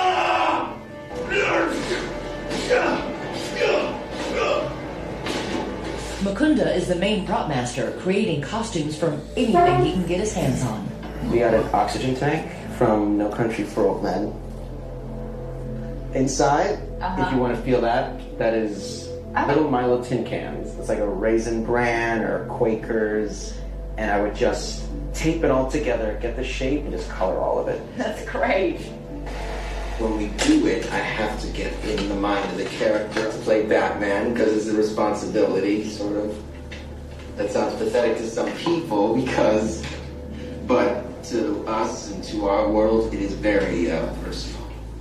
Did you guys ever look out the windows at other people on the street and wonder what their lives were like? It was kind of like, oh, look at that, that's a school bus, these kids are going to school, just like in the movies. As for the neighbors they never saw, we make up characters out of them. Like if we hear yelling or like loud music, we'd be like, that sounds a little bit like Goodfellas party. Maybe Robert De Niro's living in there. We just imagine a lot. Sort of what you miss out on, you make up in fantasy. For 14 years, they are confined. From first teeth to first words, young boys becoming young men. As they grow, the 4 rooms they live in grow smaller. The claustrophobia becomes stifling. It's scary to want to break out of that box. Then, in 2009, their prison shrinks even further. Oscar, perhaps sensing his growing son's growing restlessness, covers the windows that winter with blankets, sealing off the one remaining link to the outside world. When that was happening, we couldn't even get sunlight looking out the window. I started getting a little like, all right, enough is enough. It is 2010. The tension in the tiny apartment has mounted. It starts to reach like a volcano point where something is starting to erupt. Mukunda's name means giver of freedom, and one morning he wakes up determined to seize his own. It was a Saturday morning, and I just thought, you know what? I've got to do it today. It's now or never. He waits for his father to leave the apartment to buy groceries. I wouldn't dare do it when he was around. He goes to his prop closet and selects a mask to hide his face. He is frightened his father will see him on the street. The mask he chooses, Michael Myers from the movie Halloween. There's no way he would be able to recognize it as me. Right. He tells his brothers he is leaving. It was tense. Yeah, I was pretty fearful. Fearful of? Not so much for his safety or if he would be okay, but for the repercussions of that. And then 15-year-old Mukunda opens the front door. Down the 16 flights of stairs. And out into the air. The moment I opened the door, my heart pounded so hard. It was like... Outside, without his father, for the first time in his life. What do? I'm out in the open. It's all out there. There's no going back now. He doesn't even know his own address. I'll know how to get back as long as I keep the building, our building on my side. So you just kept looking back at here, sort of as your touchstone. Yes. But you kept walking. I mean... And as I recall, I knew which window was ours, and I saw my brother's. So you came down to this corner, turned this way? I turned left, yes. Turned left. Were you nervous? Really nervous. Still wearing the Halloween mask, he goes into a bank, a supermarket. He is terrified, and terrifying to those who see him. It doesn't take long for someone to call police. What did the police say to you? And I started asking, do you live here? Where are you from? I was always taught to never interact with any people.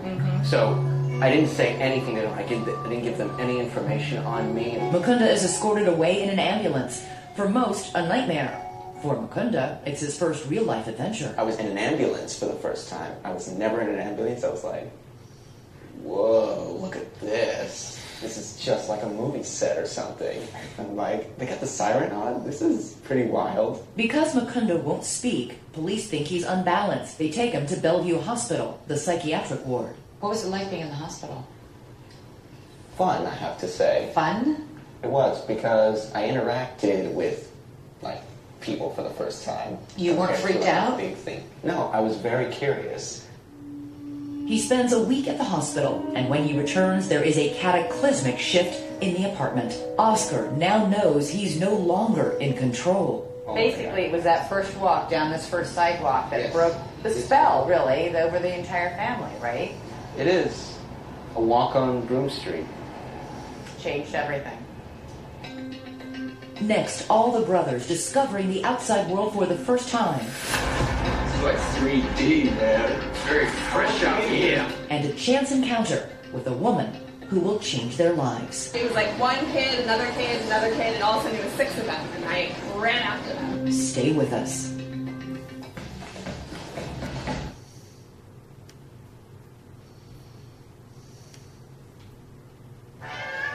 Excuse me? Hi. What's the Wi-Fi? Oh, it's Kit Kat. Spider-Man Into the Spider-Verse is no ordinary animated movie. It's no ordinary Spider-Man movie either. It packs multiple characters from different universes into a seamless story, and it features an innovative, eye-grabbing animation style. It's that dedication to the animation, a style we have never really seen before, that puts Spider-Verse in a category all its own.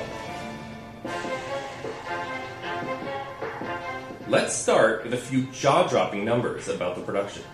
The film had 177 animators on staff at one point, more than twice the typical animated film. To put that in perspective, the original Toy Story had just 27 animators. It took 1 week to animate just 1 second of footage. It usually takes a week for 4 seconds.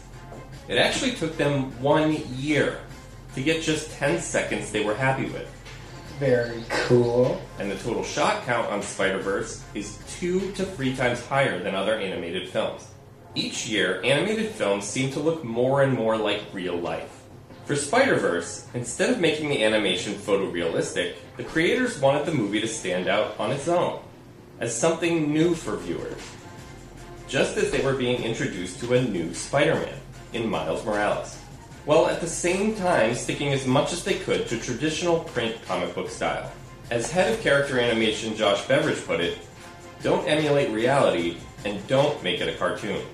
To accomplish this, they used a number of different techniques that make Spider-Verse a groundbreaking film. One of the most noticeable differences involves frame rate. Animated films are typically 24 frames per second, and creating a different image for each frame is known as animating on ones. Spider-Verse broke the mold and animated much of the movie on twos as well, meaning they kept some of the images on screen for 2 frames, which makes the animation feel, as the producers describe it, crunchy. Each character's pose lasts longer and is much more pronounced.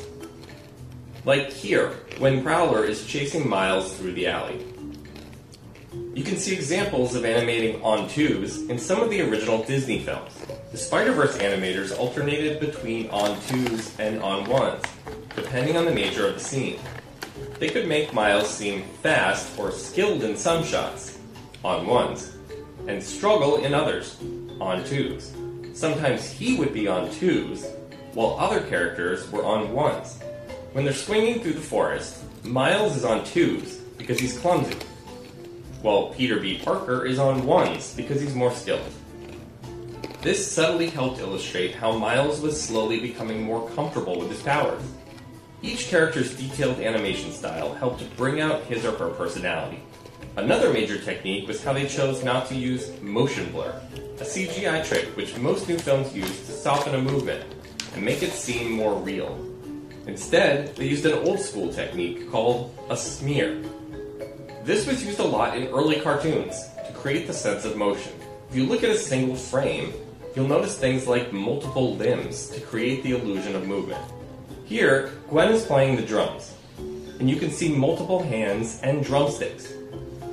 And here, when Miles has his cape ripped off his back, I think it's cool. Spider-Man doesn't wear a cape. you can see multiple arms in some frames. Here's an example of one of the first cartoons to use motion smearing. The 1942 short called The Dover Boys at Pimento University.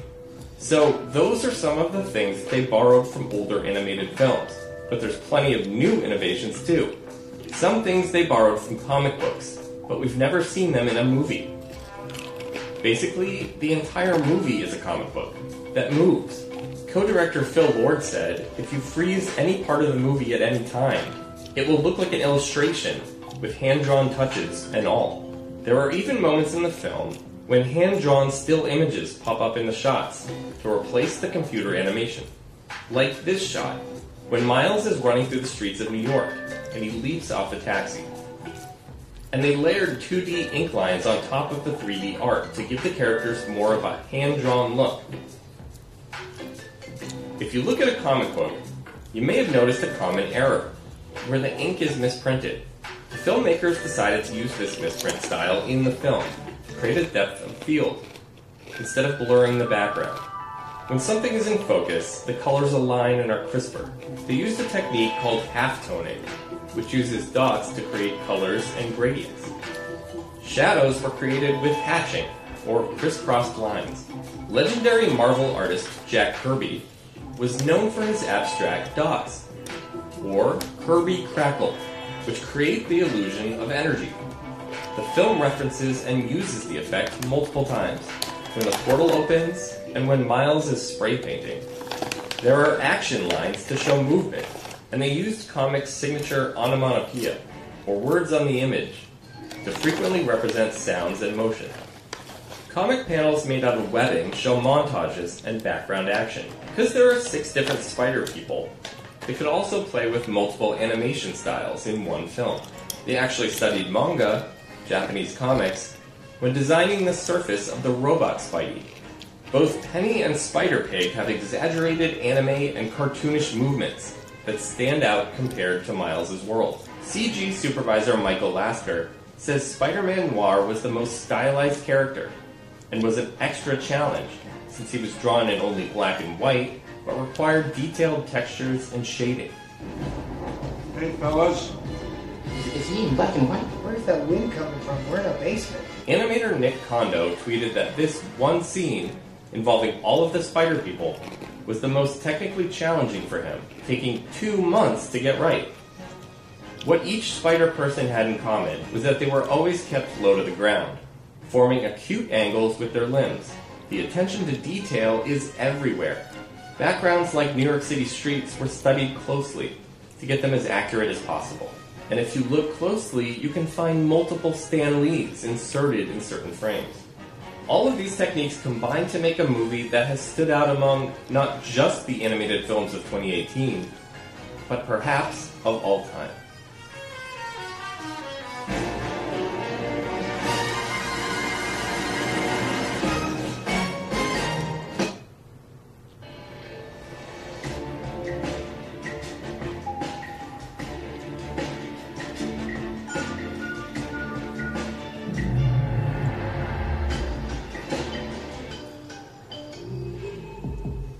The World War II Memorial in DC is imposing and serious, and it should be.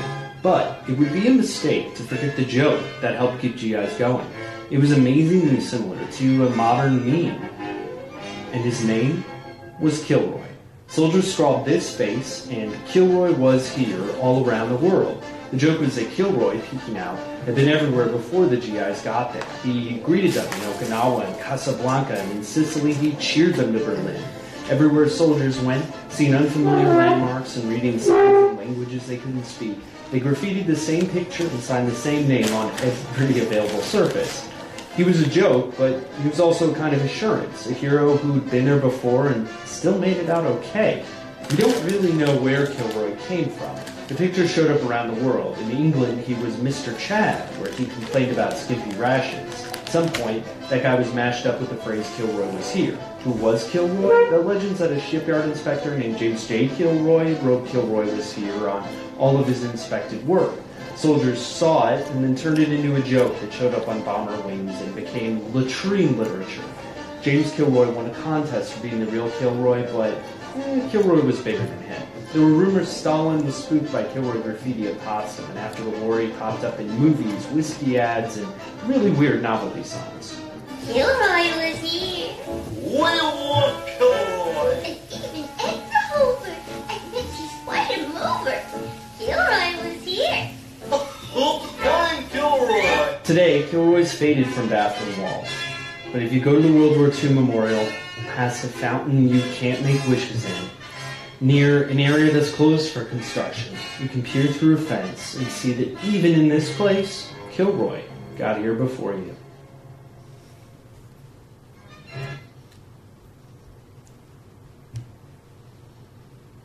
They say we're too grown for fun. We say playful's never done. Don't fight the feeling, just let it flood. Stack it up, rack it up, let it go. I got a secret the world should know. Let's stay playful, Oreo. Chances are you've seen this tomato before. It's become ubiquitous and quite contentious. This chart helps to explain why. We're releasing more films now than ever before. And in a world of excess choice, people need guidance to make tough decisions. Which is why we need services like Rotten Tomatoes. The internet staple got its start in the late 1990s. And in 2016, Fandango bought its parent company. Now, you go to buy a ticket, and there it is. Which makes that rating important to understand. Because the tomato meter, it's more complex than you might expect. Films can earn one of three designations. Rotten, for movies where less than 60% of critics gave a positive review. Fresh, for those earning a rate above 60%. Or certified fresh.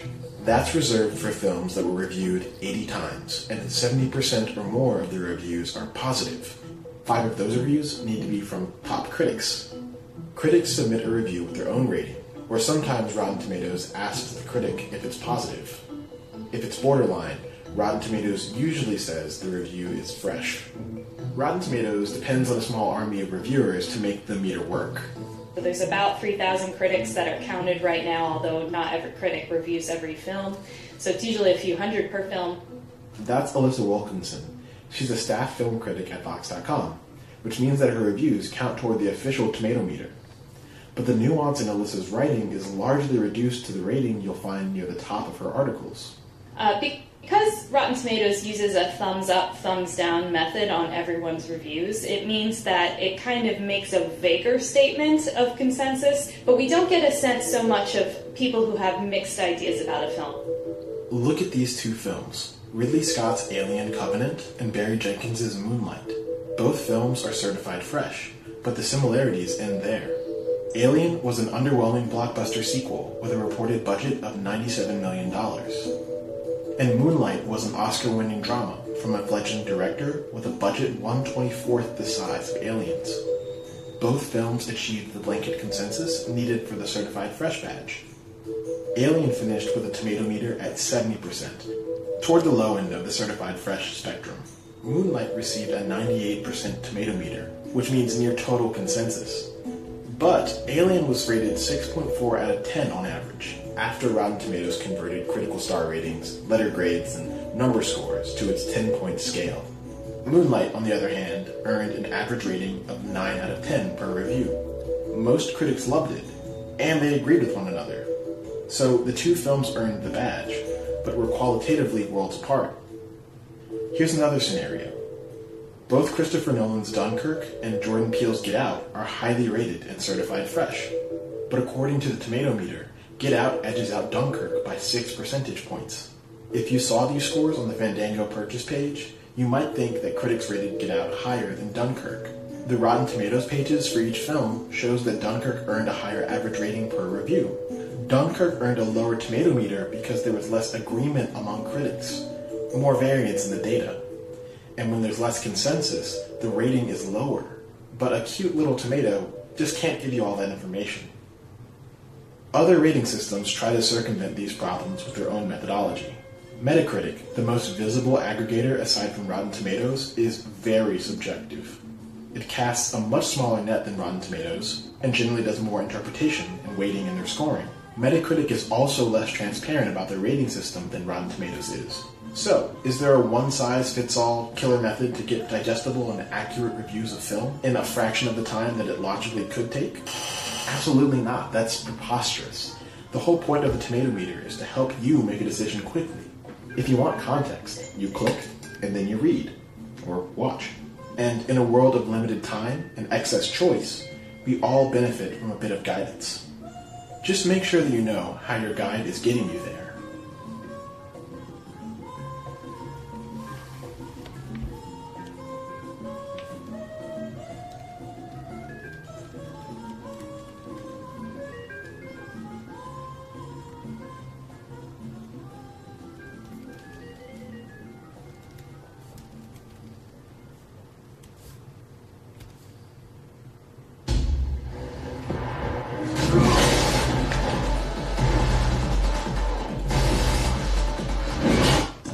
This is one of my favorite hip-hop records. It's Ghostface Killer's Iron Man, released in 1996. Listen to Fish, the 9th track on the record.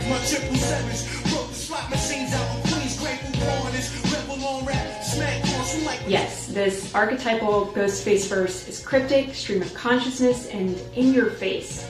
But it also gave me a sense of deja vu. That's because 4 tracks before, you'll hear this verse from Raekwon.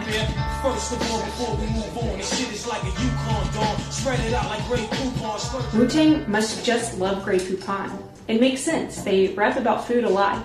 But as I was working on a video about Kanye West, I heard him too rap this on his 2016 song Facts. Easy, this is pure electric. I give them Grey Poupon on a DJ mustard. That's fully 20 years later. I listened to hip-hop all day long, so I started logging anytime I heard Grey Poupon referenced in rap lyrics. It turns out, Grey Poupon is everywhere.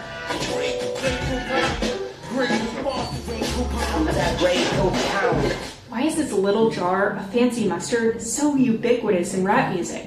Well, it starts here. The finer things in life.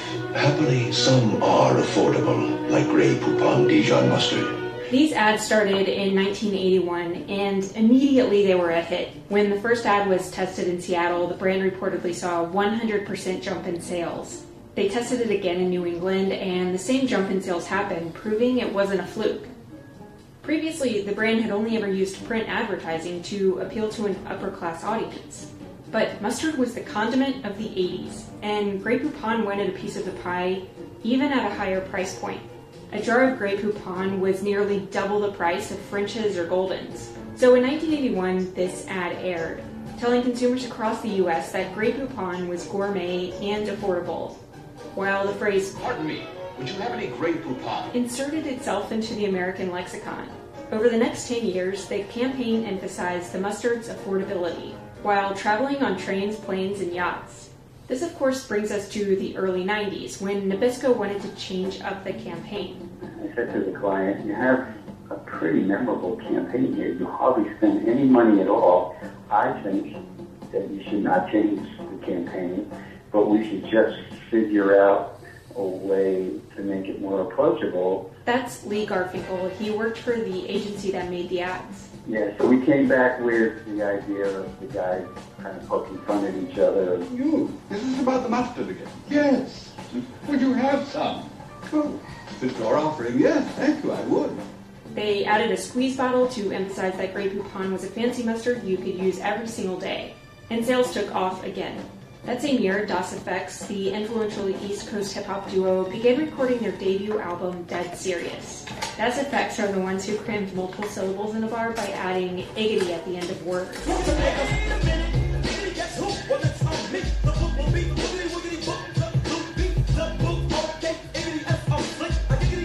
When Dead Serious was released in 1992, it went platinum, and the single They Want Effects quickly reached the top 10 on the Billboard charts. But it's the song East Coast that marked what is probably the first Grey Poupon reference in hip-hop history.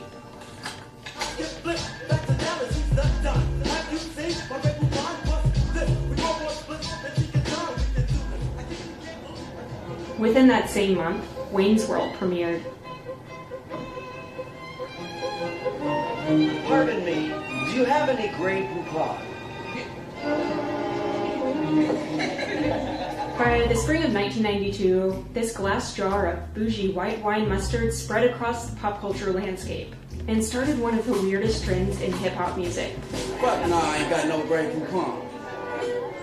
Well, anyway, I said, that's no butler, that's my butler.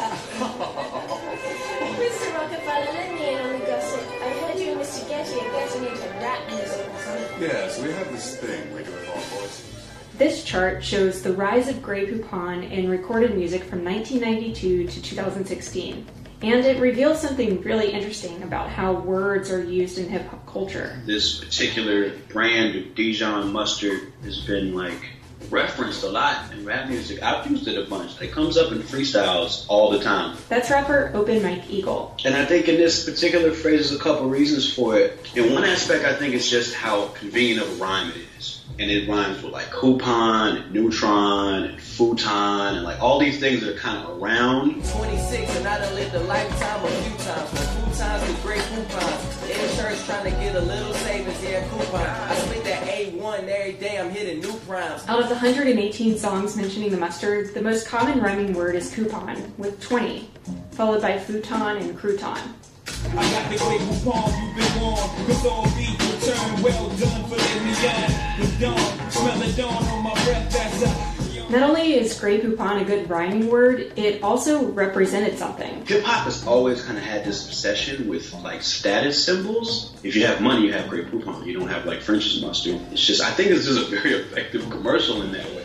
Most of the songs mentioning Grey Poupon over the last 24 years have used it as a symbol of class. Halfway using it to brag or using it, like you said, as a juxtaposition to how poor they were. Try not to do wrong, but I want to be in that limo asking for the Grey Poupon for a change. I'm sick of saving change from a coupon. Others have used the Dijon mustard to signify how exquisite their rapping skills are. Yeah, you like a half-off coupon. Me, I'm like a fresh jar, Grey Poupon. Give me the mic quick, I need something to poop on. Pull up in your driveway, see me getting my hoop on. And the rest? Well, Grey Poupon sells sex. Get you in the mood, throw them slow grooves on. Spread you on a futon like Grey Poupon. So have you been able to find a 2007 event that made it spike? I think I did, Mike. By 2007, the commercials hadn't been on the air for a full decade. So why is it that from 2007 on, there's just a huge jump in the number of references? Well, the majority of Grey Poupon songs in 2006 and 2007 were on albums that debuted at #1, had hit singles, and got a ton of radio airplay. For instance, Jim Jones says Grey Poupon in his hit song, We Fly High.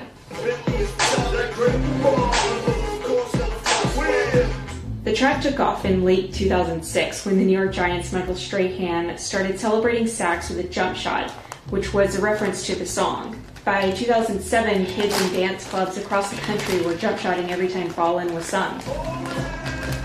It ended up being the 28th most popular song by the year's end. Two-Step by Unk had an accompanying dance called the Two-Step. And again, it features a Jim Jones verse that references Grey Poupon.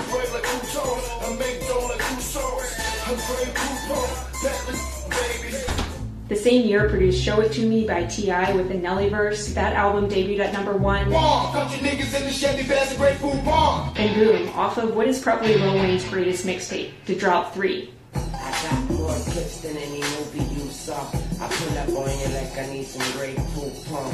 Did I mention Southside, the Kanye West Common collab? I'm still the future of the shop. Back in college, I had to get my back about the food time. I knew that I couldn't cop a coupe with no coupons. Look at that neutron on his green like 2 times. People asking him, do you have any Grey Poupon? It was nominated for a Grammy for Best Rap Album that year. From 2007 to 2016, a huge percentage of Grey Poupon songs ranked on the Billboard charts or were on albums that did. The commercial itself probably had little to do with the recent rise of Grey Poupon in lyrics. It seems that the more Grey Poupon was in people's ears, the more it was rapped by other artists in subsequent years. Nothing proves this more than the songs by the Dutch rap group. De jeugd van tegenwoordig. It's entirely in Dutch except for this line. Money on the tongue, so let's get it on. No pena gasma alegre pupon. And another summer I think I come. I reached out to Kraft Heinz, who now owns the Grey Poupon brand, to see if the Dijon mustard is even sold in the Netherlands. I got this. Hi, Estelle. No, it's not. Did you ever notice that a lot of rappers use the word? Being a rapper and being the kind of rapper I am, I've always paid like a lot of attention to words. But I looked at your list, I was just dumbfounded though. I had no idea it was that many times. You know, looking at that list, it almost has to be subconscious. I think if anybody was aware that it had been used that many times, they wouldn't still use it. Nothing is quite as ubiquitous as that. Hey guys, thanks for watching. There are 2 links in the description below. One to a Grey Poupon playlist on Spotify with all of the best Grey Poupon songs, and another to Vox.com. I partnered with Sarah on our graphics team, and she made an amazing interactive, complete with a timeline and sortable list for all of the songs. You can play them. This is a story about a magical place where everything's amazing.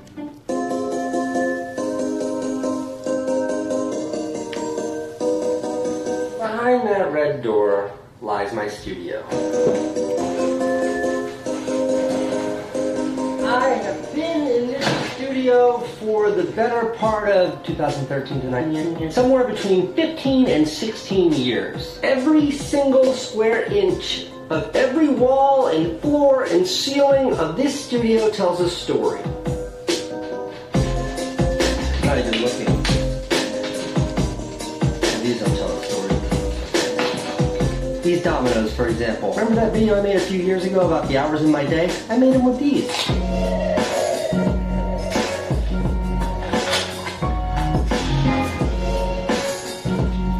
Everywhere in this space is a story.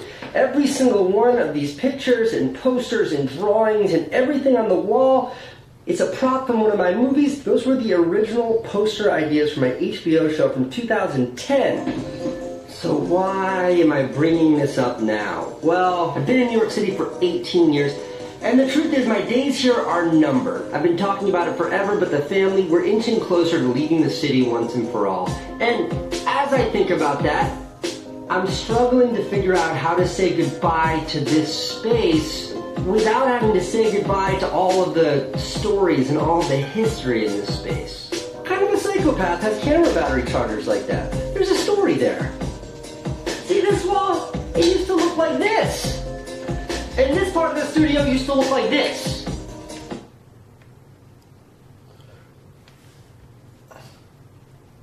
To look like this.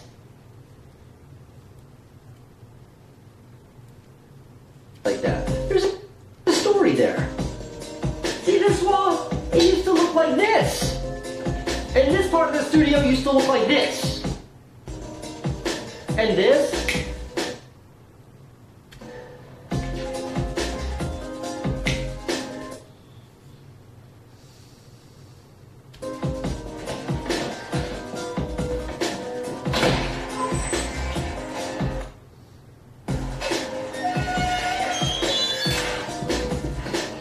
So I have this idea, I came up with this idea, I think it's a great idea.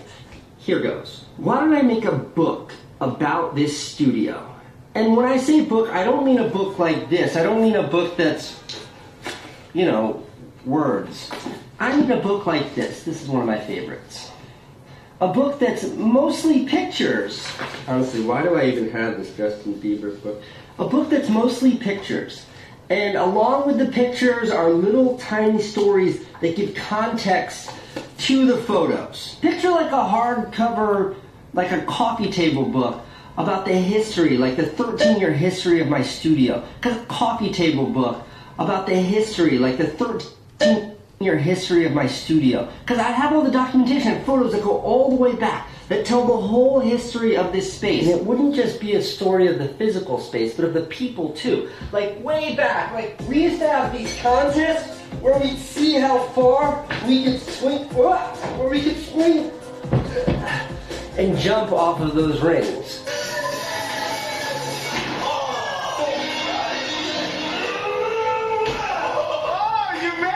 We dismantled it because we didn't want to get sued, but I This is one of my favorite hip.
An homage.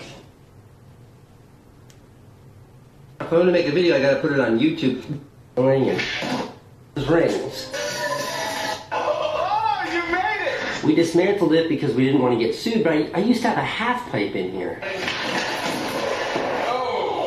Also used to have like this heavy knotted rope that we tied to the ceiling, and so I'm not 100% on how to get a book made. So I called my agent and I said I want to make this book, and he said we have to go to publishers and pitch the idea. That sounds horrible. Told him I'm not comfortable with that. He said put together a video of the idea and we can use that. That kind of made sense, but if I want to make a video, I got to put it on YouTube. This video is meant to be a pitch video for book publishers. You get what I'm saying with the idea, though, right? Like a fancy $30 hardcover book that you somebody buys for you as a gift, or you buy for somebody as a gift, and it's like not like a sit down in a novel, but like a wow, and make a great book, right?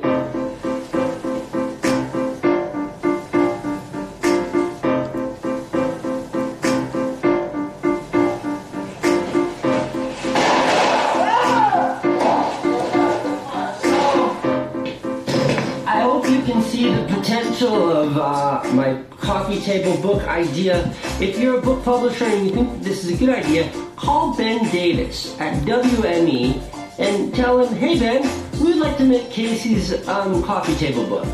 Alright, thanks a lot.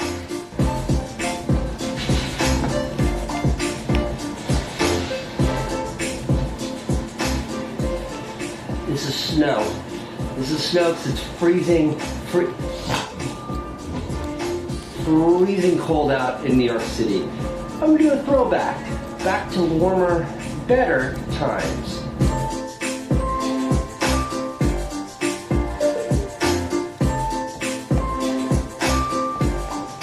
There's a production here. That's all us. I think we're gonna be doing that next. First shot. The first shot is an homage to my vlog, so it's gonna be a time lapse. So then Kevin is on the phone, is gonna step in. Can I reveal all this, or is it too much of a giveaway? That's fine. It's all good. Who is this? 2 episodes. 2 episodes. You know what you're doing? Talking about boys who got weak and get off my phone. So last August, I was in Los Angeles to shoot an episode of Kevin Hart's fitness YouTube show called What the Fit. Yeah! What up, world? Kevin Hart here, shooting my show What the Fit. And what is What the Fit? I'll tell you what the fit is. What the Fit is a show where I include myself and my celebrity friends, and we do a bunch of physical fit activities that they have no idea that we're going to do. And today, I got my guy Casey Neistat with me. Casey, say hey. Hey. There you go. It was an awesome day. I had a lot of fun. It was just cool. It was cool being around Kevin. It was cool being around a big production like that. I shot a vlog about the whole day, and then I came home, and the next morning I got a phone call from the producers, and they were like, hey, totally cool if you want to make a vlog about the shoot, but please don't release it until after the episode comes out. So the episode came out yesterday, and I thought I could maybe lean into this footage a little bit.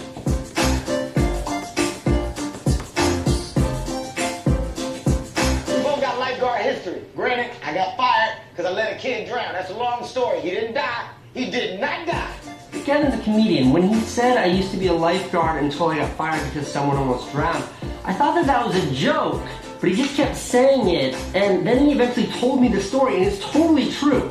Nobody died, but when he was on, like, patrol, he was like a teenager, someone actually, like badness happened, one of the other lifeguards rescued that person, and he was literally fired from being a lifeguard. That was the truth. Appreciate the story. Glad nobody got hurt.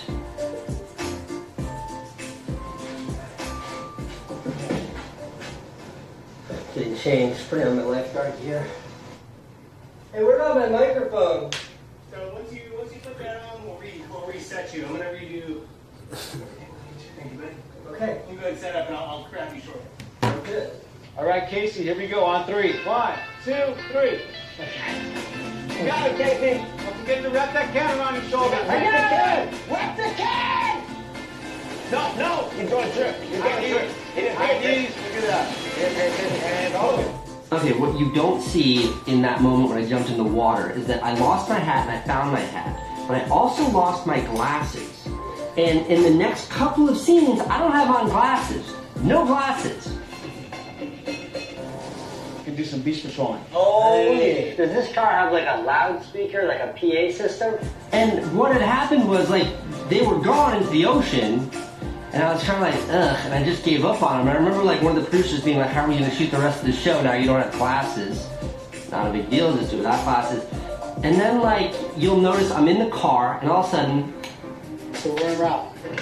I should have ate.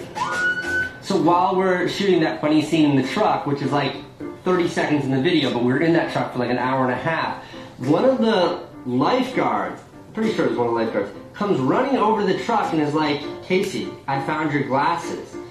And the dude, I guess, swam around in the ocean for a while, and he actually recovered my glasses. Can you see those scratches? That's from when these were swimming in the bottom of the ocean. Also, if you have strings on your swim trunks, keep them tied at all times. We're going to start fining. That's not correct. So the whole car scene, like, we're in the car, and then all of a sudden we're at the end of the pier. So in the video, it's like, you know, it's like instant. The reality of that is that we had to drive from the beach up onto the pier, which wasn't that far. But Kevin was screaming on the loudspeaker the entire time, and like, you forget how famous this guy is, and the whole car was mobbed by people. Great, let's go. Casey, where's my guy? Go. Let's go. And there were just crowds, like throngs and throngs of people. And if you look, you can see all the spectators right as Kevin jumps off the end.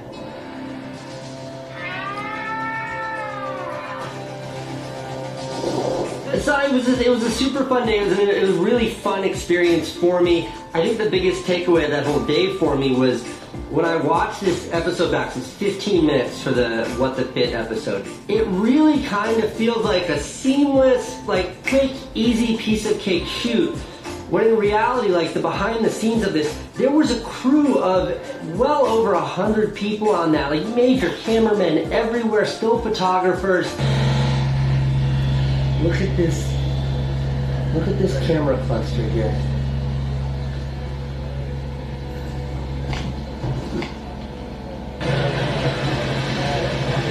I forget, because I spend so much time on YouTube, I forget what goes into like an actual real production like that. Alright, check it out. I'm going to link that below. Kevin and What the Fit crew, thank you for having me. Check it out. That lady got her breasts out on the beach. You better cover your breasts up! That's a guy. Yeah, see the... You're right. Yeah. Absolutely right.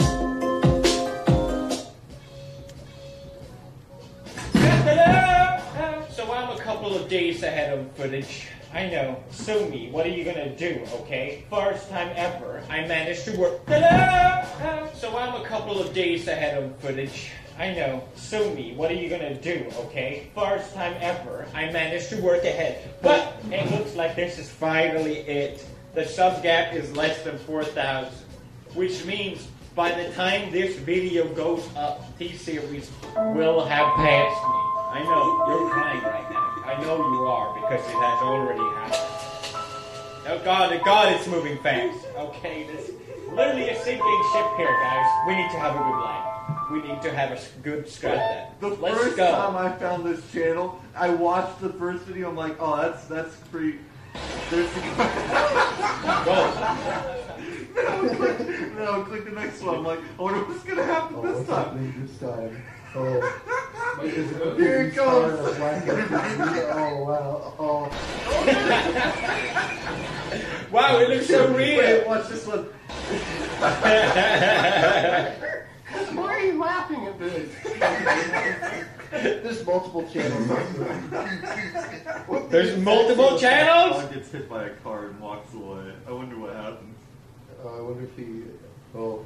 No, that's the dog! You can't show that on YouTube. Oh, I can't? Damn it!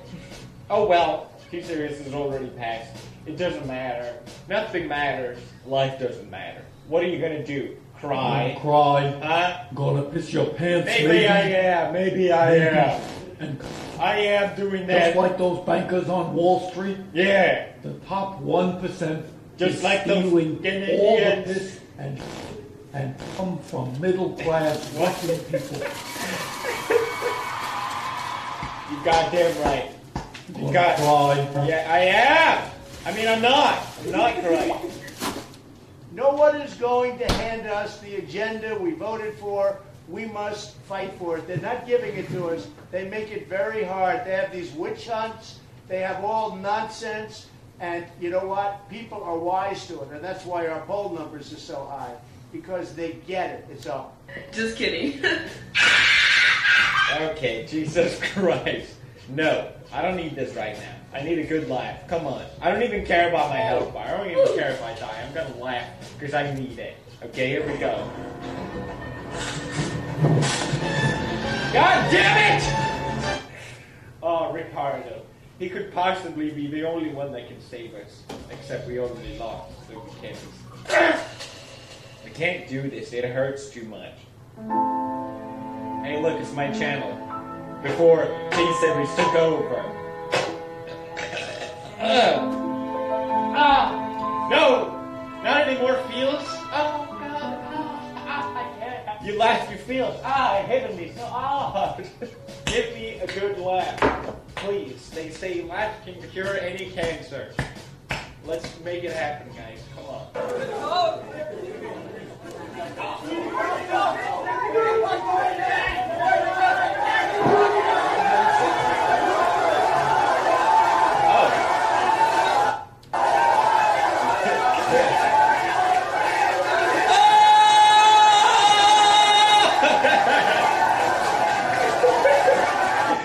Is this real? I am so confused. Oh, God. That was great. Smash like. Okay, guys. Next, we have a picture of my name is Snake, my body long, my head is small, but jaw is strong. Okay? And when it's time to get me fed, I open wide and munch the bread. That's the cutest thing I've ever seen in my life. Not crying. Okay? There's difference between tears of joy and tears of satisfaction. And when I see a snake munch on something, it makes me attraction. Okay, Jesus Christ. Well, good. Are these fruit? Yes. Awesome. Not to be racist, but women. Hold the pickaxe, look at.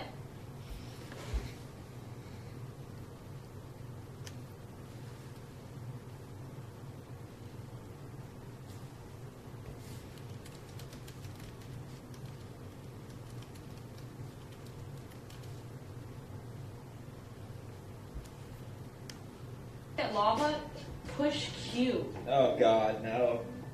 Okay. No, I can't handle anything more sad. Lava. Don't do it. Super worthwhile. Super worthwhile. Just do this. Oh. Why are you guys so mean to me? Why? Why? It only works with. Oh, I'm so stupid. No. I did that with my other one. No, you are not that dumb. Jesus Christ.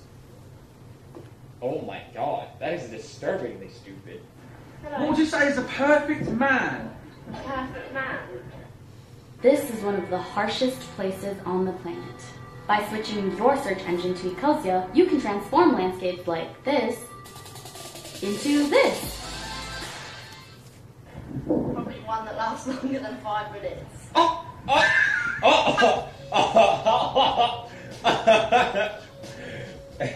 Good meme. Very, very nice meme. I'm having a great time, by the way. I don't know about you, but I'm having a laugh. What's my health bar? You know? Just that. Screw my health bar. I don't care. I'm not even gonna drink glug, okay? I don't care. I don't care anymore. I just don't care. No! See, I don't even care. I'm not even gonna pick that up. I have seen a security hologram. Hey, look, it's old reality PewDiePie. Killing younglings. Not the youngling. So that's is that true? That's delightful. What is that actually happened? Of course it happened. I think this is a reflection of how That's pretty good. That's it. That's a new meme format right there. I did not hit her. It's not true. It's bullshit. I did not hit her. I did not. Oh, hi, Mark. Oh, hi, March, is what he should say. There it is. Someone already made the joke. That's cool. I haven't seen this, but it's still a great video. I like him.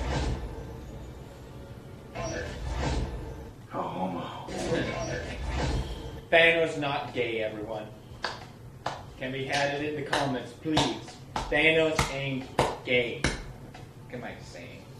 Cringe, man. Ooga. Oh god. Ooga.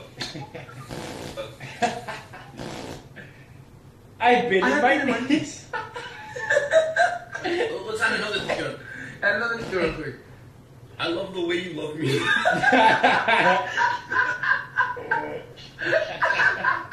It's Somali. It's the Somali language. The Somali language is so poetic. To say I love you, bro. It's ooga booga. Just add another ooga, bro. Just add Another ooga, please. Alright, bet. Ooga. I have. Oh, my sides. Oh, I must be dying. I must be dying. What's my health bar? Look. I guess I have a little steam left in me, huh? Oh no. It's that model. What? What is this?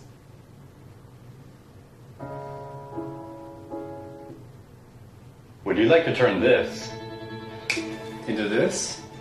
With Ecosia, it's easy. Ecosia is a search engine like Google, but it uses its profits to plant. Is that supposed to be a horror game or something? What is that? I'm so confused. Guys, we have a couple more epic clips on Stop Crying. Stop crying! It's fine, it's fine, it's fine, it's fine. Oh my god, it's me!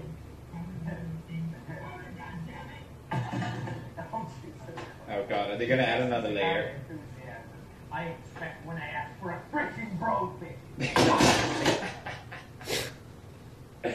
Now this is the kind of real enthusiasm when I ask for a bro fit! Ha! Just kidding! You broke your screen for nothing. ありがとう、スバル。私を助けてくれて。It's a Subaru! Hey, Terminator. Hey, see, this is where the demo, I think, stopped for me. I don't remember. Oh, he doesn't. He's got to. Oh wait, maybe he comes later. Freaking idiot. Man. All right. You can buy some time. Hey, I'm gonna just climb down this ladder. I'm gonna just climb down this ladder. Yeah. Yeet! Oh, that was great. That was a good laugh.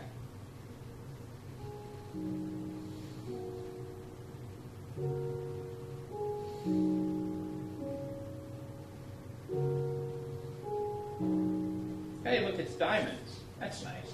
No. Oh, it was only a dream. Just like I want to wake up from T-Series passing me, only being a nightmare. Oh my god! Guess my health bar has run out. Well, I want to by my side. It's been an honor, but it's time for me to go. Oh! Smash, subscribe, buy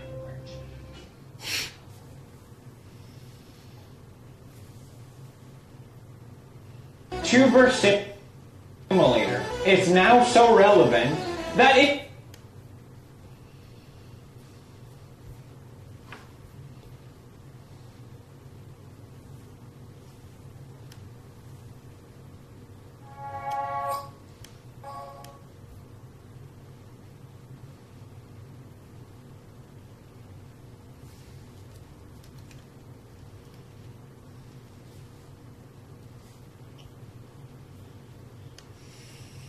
Wait, you can see the shockwave. I think that's some of the coolest footage I've ever seen. What is this? It's my baby. Fire! It's an absolute war zone.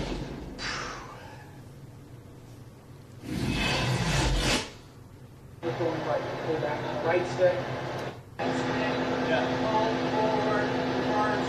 Are you nervous then? A little bit, yeah. Stop here. Perfect. Is it fun to drive? It's just pretty cool. You just have these two levers. Yeah, I could drive it. I think you could do it. Yeah? I think. When it fires. I can. This is the projectile that was fired by the tank itself. It's about 15.5 pounds. Can't really relate to that, so it's over a stone. It's the equivalent of 3 whole bags of flour. What would you rather get hit by, this or 3 bags of flour? Well, I mean, probably this, but at that sort of speed, either one would probably do some damage. That would just be a lot more dusty. Yeah, yeah. So what happens is, if I lay it down on the side here, imagine here we've got the cartridge case. What happens when you fire the tank, when I was pulling that little string, a firing pin was impinging onto the primer, and that was igniting the propellant inside the cartridge case. That propellant is hitting the base of the projectile here. See this part here? This is called a driving band. This is copper. So this is softer? This is softer. So if you look down the barrel of the gun, you'll see the rifling, like twisting grooves. And because this is slightly wider than the projectile itself, the copper engages in the rifling of the barrel, and that then imparts a spin on the projectile. So this little strip is the reason it's coming out like this? Yeah. Okay. And I'll show you what I mean. This is one that we previously fired.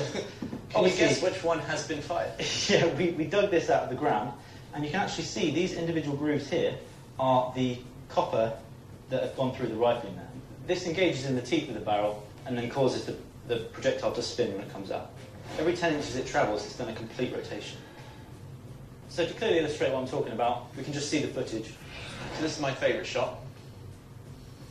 So almost as it travels the length of itself, it's coming round on a full rotation. Yeah, so if it wasn't spinning, that would just be tumbling through the air. And you can definitely see the rotation from the rifling. It's like in American football, when you throw one, you spin it and it stabilises in flight. So obviously 1700 feet per second is faster than the speed of sound, which is why we've got these bow waves you can see in the air. We actually got very lucky with the fact that this is, it's a gradient from blue to a darker colour. You can see it very clearly because you've got 2 colours coming together.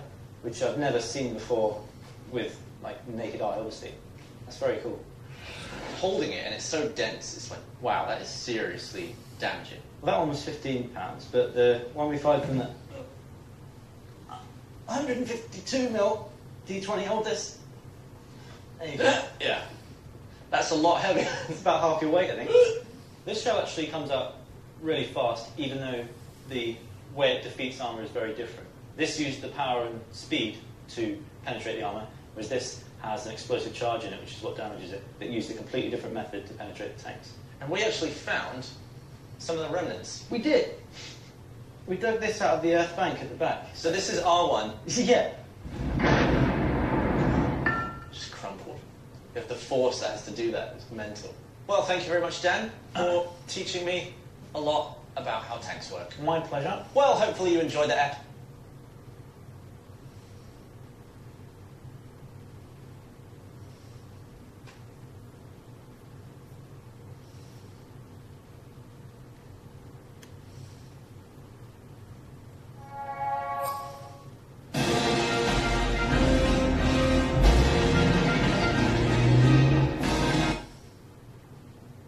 at the dent that made. Back tyre. It what? It went under. Wait. Threaded the needle. No, never. Do that again. Oh, it went through the tyre. On the back tyre. It just ripped a hole in the tyre. It went through, like that hole wasn't there. Oh, we know the exact place that our ram got. Alright, let's go and look at the dent that made. Alright. This thing's been battered. So wait, did it go... Right, okay, this is probably the least impressive hole. Okay, I'll be honest with you, it's the least impressive hole ever because it's rubber, it's just sort of gone, boop. Yeah. This is the hole that we made here with the tank that we just fired. It's just sort of cleaned the tyre. Yeah. It's not so, you know what it looks like? My gran, in her house, she had these little rubber things with like quadrants cut, and you'd like thumb a tea towel into them. Massive explosion. Bang. What? Whoa! You can kind of see. We might have to really boost this up. Oh my goodness! But look at it. Look at the smoke trailing out the back of it. Oh man! The shell is actually as like bigger than 2 watermelons, and I still missed. Yeah. You did well to miss. It's impressive. So on analysis, you think that it wasn't the pressure. No, it was just propellant. So yeah, because the propellant slightly, some of it comes out still unburned. It hit this, and I think that's what burst it. And there's like bits of it in there, you see it? Yeah, there's like little bits that penetrated it. Okay, so we've lost the light, but we've just lowered the frame rates and doubled the ISOs. We can potentially get some questionable looking high speed, even out of direct sunlight. So we're going to try it, because I want to see these melons go, I'll be honest. Yeah. And we're just going to slightly aim the barrel down. Yeah. I won't miss this time, okay? Well, I mean, no pressure. Okay. 3, 2, 1, fire!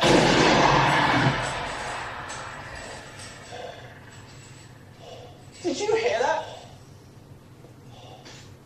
Oh! Oh! How's that happened? How's that happened? Oh, the sea stands! How have we trashed some of them and then left some watermelons absolutely fine? How's that happened? They got lucky on the... It's like... If you're in production, it's a bloodbath. Oh my... Absolute war zone. Alright. Look at this.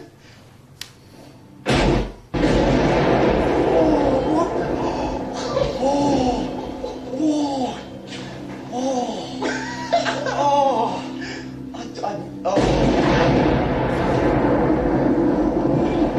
bit too low, that one. Did I see the shell get deflected by watermelons? Dan, that is absolutely what you saw. The shell went in the melons, and then started rising up them, and then cartwheeled out, and that's what that... It was the shell, that big, going... And it went...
Straight towards the other phantom, the other stuff in there. At least it went up.